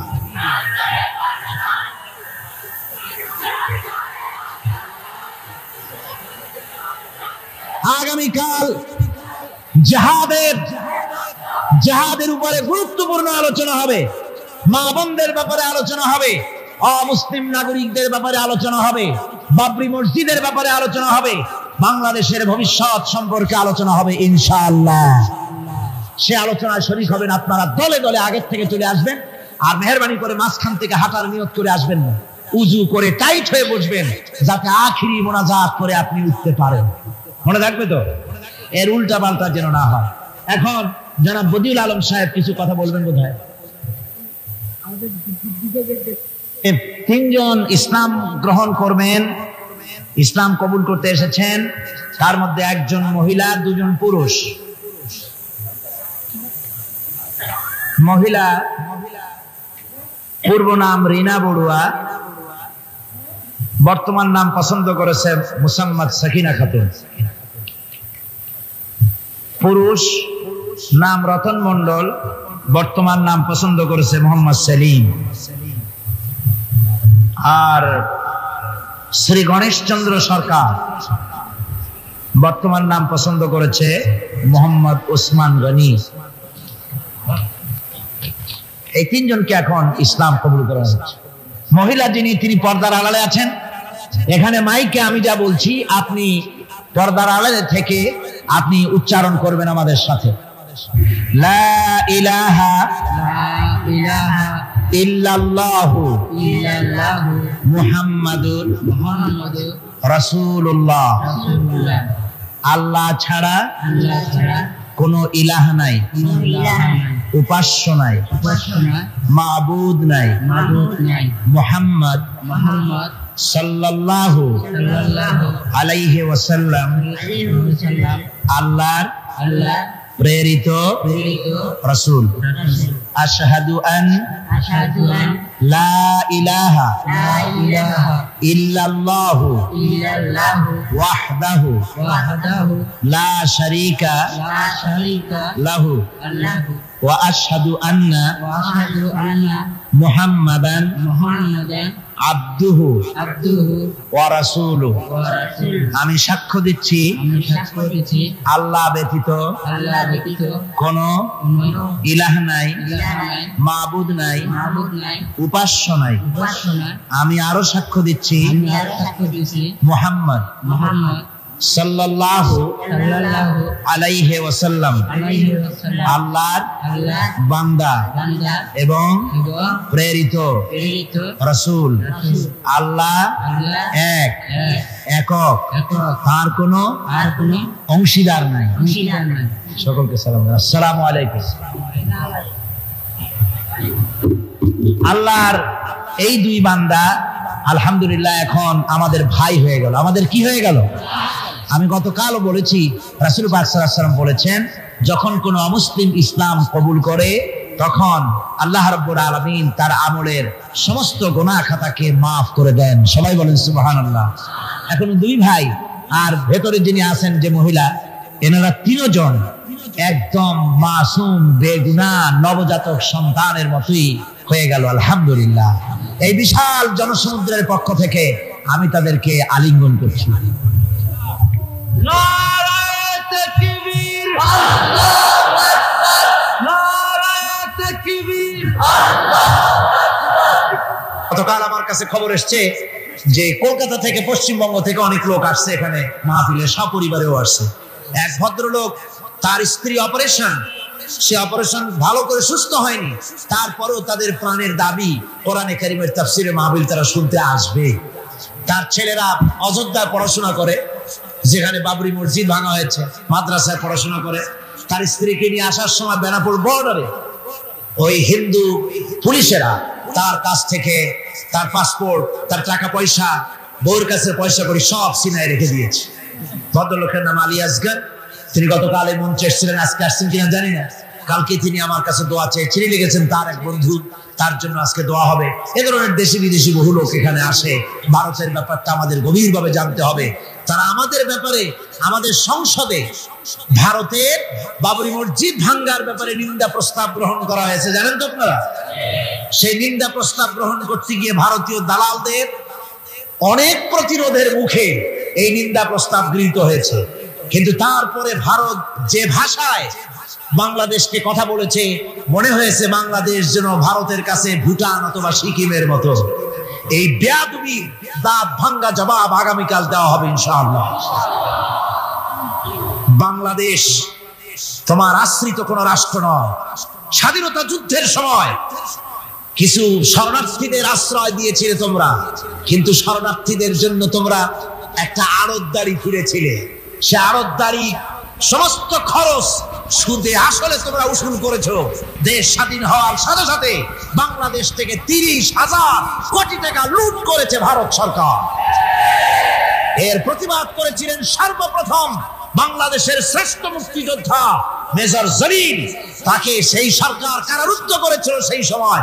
আল্লাহ মেজর জলিলকে জান্নাত দান করুন, আমিন।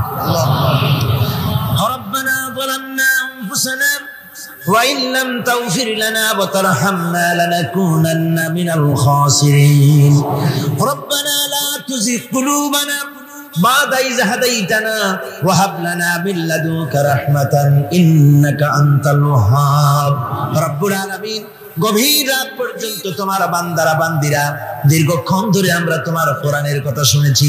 আল্লাহ তুমি দয়া করে মেহেরবানি করে সওয়াবটুকুন জনাবি মুহাম্মদ রাসূলুল্লাহ সাল্লাল্লাহু আলাইহি সাল্লামের রূহ মুবারকে পৌঁছে দাও।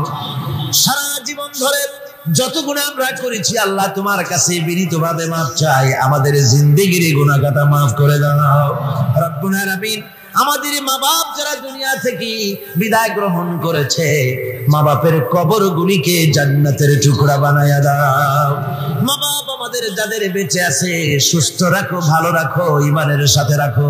রব্বির হামহুমা কামা রাব্বায়ানি সগীরা। আয় আল্লাহ রাব্বুল আলামিন, এ বিরাট বিশাল তাফসীরুল কোরআন মাহফিল আর একটি দিন আমাদের সামনে আছে। আল্লাহ তুমি দয়া করে মেহেরবানি করে আগামী দিনটা তোমার কুদরতি নিজাম দিয়া চালাইয়া দিও।